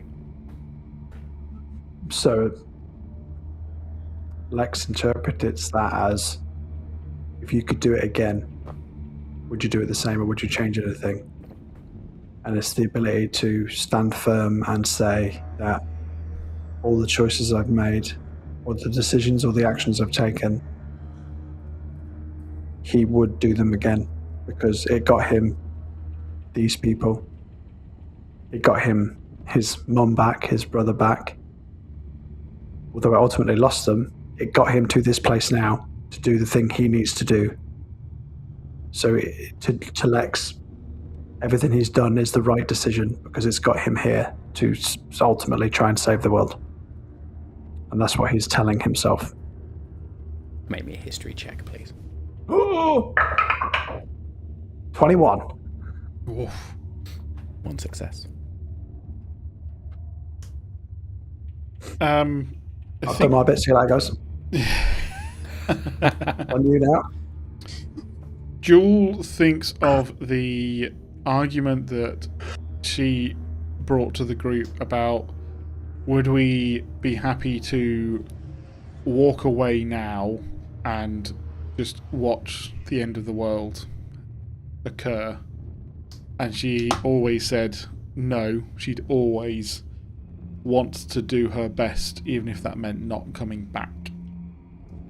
So she looks at every happy moment in her life, but also every terrible moment in her life, every time that she maybe did something she didn't think was particularly morally right, and say, they have all shaped me to the person I am now, and that I don't wish to be anyone different, as hard as some of those edges are.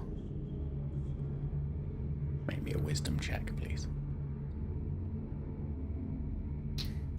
great if it was a saving throw.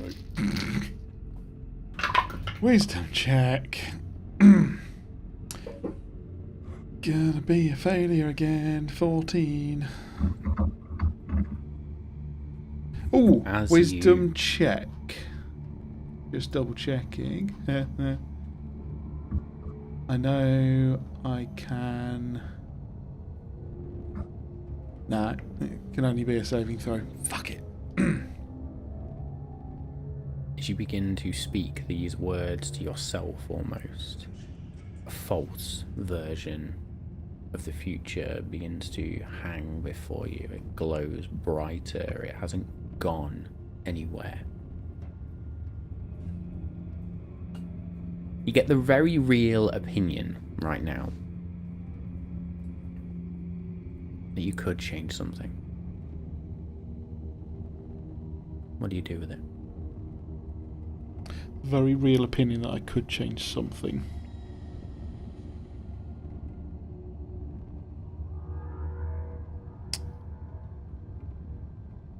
Am I looking for that specific thing, or am I just looking for... I just have... that I could change anything? You have a feeling that you could change something, should you so wish. What is the cost?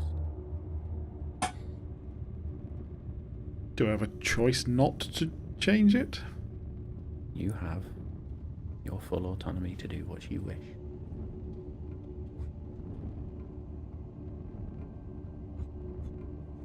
You probably see the potential change in future almost reflected in her eyes at this point, and that she's thinking about it. She then does close her eyes, look away, and go, No, we cannot change it of the past.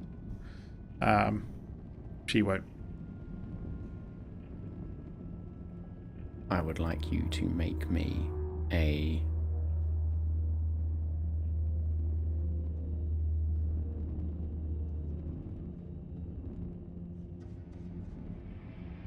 Constitution saving throw. I had three choices sat in front of me there, written in front of me, and I could not decide which one I wanted to do. You picked my literally worst one. I have to roll so fucking high on this.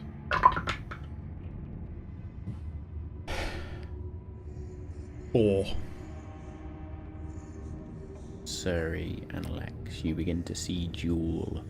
Oh, I do have an advantage on con saving throws while I have a soul trinket. Okay, Sorry. well, there you go then. 4. Welcome You to the can club. see Jewel falter as her choices, despite the fortitude with which she speaks them or decides them in this moment. There's creeping doubt now. Should she change it? Could she change it? What is the moment, if she could, that she would change? You do anything to help? Well, the rest of us. Yeah? I think, and this ties in nicely actually with what I was thinking about and what I've already said. I think Suri, being fairly perceptive, would look at Jewel and see this indecision and anguish. I think you also see like the period in time written out in these, say written out visually maybe even. You see this time and you see where it splits off, and it's where Mayanora was being taken by the wizards to get help, and in one, the real one, she goes, and in the new one, where it splits off, this little Jewel runs out, grabs Maynora's hand and says, "No, you mustn't go. You must stay home." And you see her trying to interact with this. You see it playing out. So Suri would say, Jewel, we're here because the decisions we have made have had the consequences that they did. If they had not, we may not be here. I think that sounds extremely distant to her. Like it's coming from the other room, the other end of a massive hangar. And then Lex will grab your hand, and you'll kind of hear the voice loud inside your head, and it'll be, do not focus on the past, focus on the future. We will forge together. Her hand is loose in your hand until she hears together. And then she flinches and will grasp your hand back. Like she's coming back out of it. You manage to rescue Jewel from the clutches of time. However, Jewel, you are marked by time. At a point of my choosing now, I will enact a feature once, known as time displaced, which means you will not be able to take any reactions, and you will have disadvantage on initiative if combat begins before this effect ends. Holy shit. I was going to say, if you made her old and ugly, I'd just dump her. So I'm glad you didn't. Suri. Yes, I know you reached out to Jewel. Is there anything else you are doing in this moment now? And no, Suri actually throughout this entire thing has been not necessarily eyes closed, but almost in a kind of meditative. From the outset, when he started to listen, he's been in this very kind of he can speak, but it's almost like from a speaker. He's not interacting as such. Perhaps why he didn't have the impact on Jewel that he may have had. He's very much kind of like zoned out. Okay. In this state of disassociation, then, the fuck check do I give you for that? I don't know, perception seems good. I'm tempted to allow it, actually. Yeah, you want to do that. I do. I was one in my mind, like, you're kind of disassociated, but you're almost trying to stay. It doesn't fucking matter, because that's a nat 20. So if you are allowing perception, that's 33. In this moment where you choose to almost step away from what is happening around you, mentally at least, you begin to understand that you have no real control over any of this. That is the very point of it. Time bends for no one, really. One of your allies has tweaked it, played with it in moments. But who's to say that that was not always fated in those moments? That is absolutely perfect.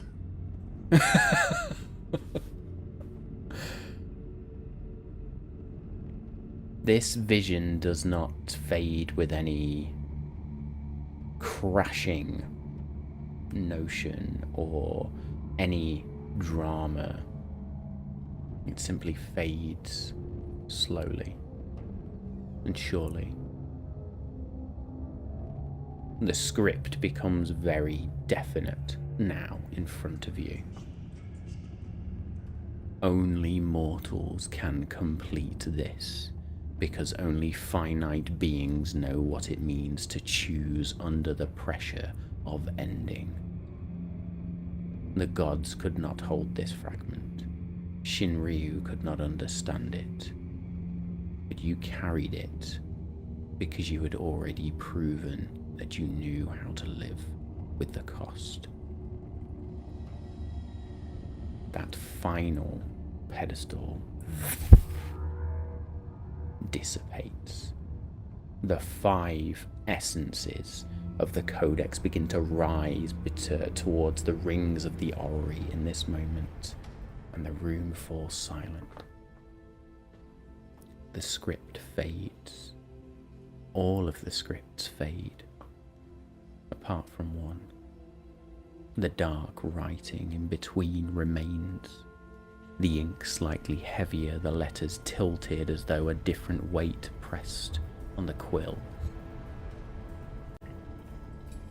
This chamber has remembered fear, lies, shame, coercion. And now it remembers one cast away. Before they were the Shrouded Lord, they were the Closer. Yes. Called it! Created by the Elder Gods to do the work they did not want to watch. For a long age they walked where the Codex pointed, easing dying stars into quiet, sitting with broken peoples whose stories had run their course, sealing overtaxed roads between planes and reopening them only when pressure demanded it.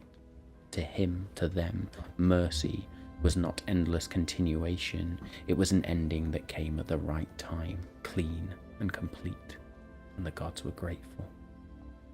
But then they began to hoard. They whispered secrets of preservation to those who pleased them. They brought back dead generals to fight old wars.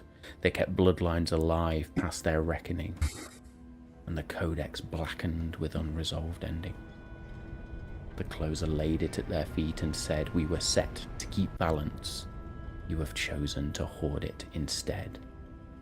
They did not listen. They began to study the Codex. More closely, the Closer did. More deeply than they had ever dared. Looking for a way to loosen the whole knot at once. Not a wild unmaking, but a controlled retreat. Let tired things end. Let the world have room to grow again. The gods called it a threat against everything that made them gods. But they could not destroy the Closer. He was too tightly bound to the function they had given them. So they betrayed them. They told the Closer they had relented. They offered to help him perform the great rebalancing, using the Codex as an anchor. And as we well know, they changed it. Under a sky held very still, the Closer opened the Codex, and beneath a ritual they had devised, hidden lines had been slipped, cut from the air, woven in secret. The pages closed like jaws. A name, Jewel, that you recognize. And I realise I've not actually sent it to you, it's in draft. There we go. Now you recognise it. A name, Ael'thas, was cut from them, cut from the air, cut from the memory of everyone that watched. What the world came to know as Nial-Zorath, the Shrouded Lord, is what the void and eons of exile made of something that was once clean and purposeful. What remained of Ael'thas was hurled past the rim of the known into the deep void between all things. The void itself is not empty. It is a place where stories cannot complete themselves. In that absence, the care that the Closer once took to distinguish between a weary soul and a ruined one eroded.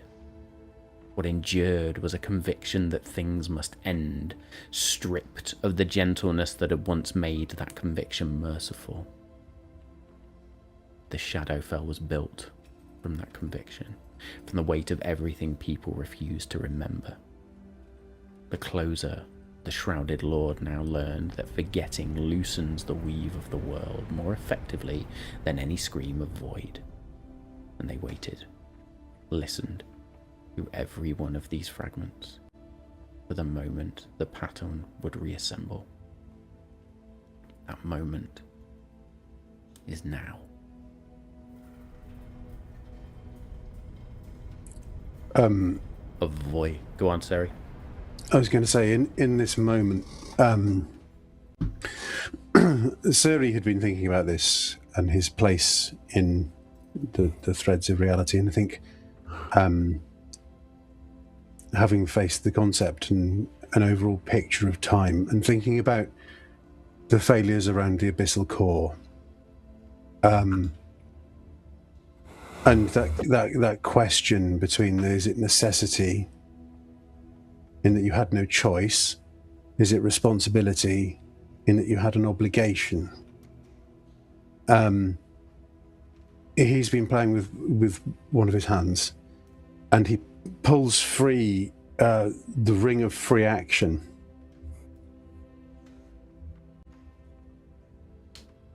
And holds it out in front of him and says, I am who I am because of what I have been. I do what I do because I believe I have the choice. Maybe I don't. But the fact that I believe I do is what makes it important. And he holds the ring out in like an offering of this sense of, this isn't about responsibility, this isn't about necessity, this is about agency, whether we have it or not. But this, we make the choices, we live with the consequences. Maybe we never had any choice but to live with them, but we feel like we do. And just holds that out in this, I don't know what I would do under aeons, eternities of guilt and bitterness and anger. But I do understand that whatever it is that I did would have been my doing. And he's just going to throw the ring into the space where the pedestal sat. You throw your ring of free action, it flips in the air once, twice, and catches. It stops above this pupil of Eclipse light, as the rings themselves above glow and rotate and now fold in this space, forming a sphere around you all. And out of that sphere, a voice. You were taught that mercy is another sunrise. You were taught that love is never letting go. Look at what those teachings have made. Kingdoms propped upon the bones of 10,000 years. Ghosts dragged from quiet to fight the same wars again. Gods drunk on prayers that taste of terror and habit. You are tired. Your gods are tired, though they will never admit it. When I closed little stories, one life at a time, you called me kind. When I asked the crows the great story, you called me monster. I have not changed as much as you may believe. Only the scale of the promise has grown. Nothing was meant to endure forever. That was the vow of the first quiet. You broke it. You clung. You nailed yourselves to a sky that no longer wants your weight. So now I will keep the promise without you. The pieces you scattered still remember the pattern. Keystone, amulet, shard, core, and seal. Bring them together and they will turn once more into the shape that cast me out. Lock, key, it was always both. When the eclipse is drawn across the heavens again, you will call it the end. I will call it letting things rest. I do not hate you. I simply refuse to watch you suffer under how badly you fear to stop. As that speaks, I need everybody to make me a DC 18 wisdom saving throw, please. Okay.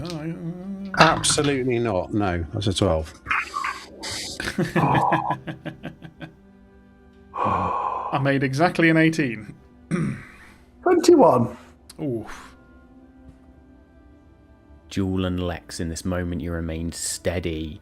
Sir, as you've thrown this ring and this voice rings out, there's a moment where you are tempted. Not charmed, not possessed.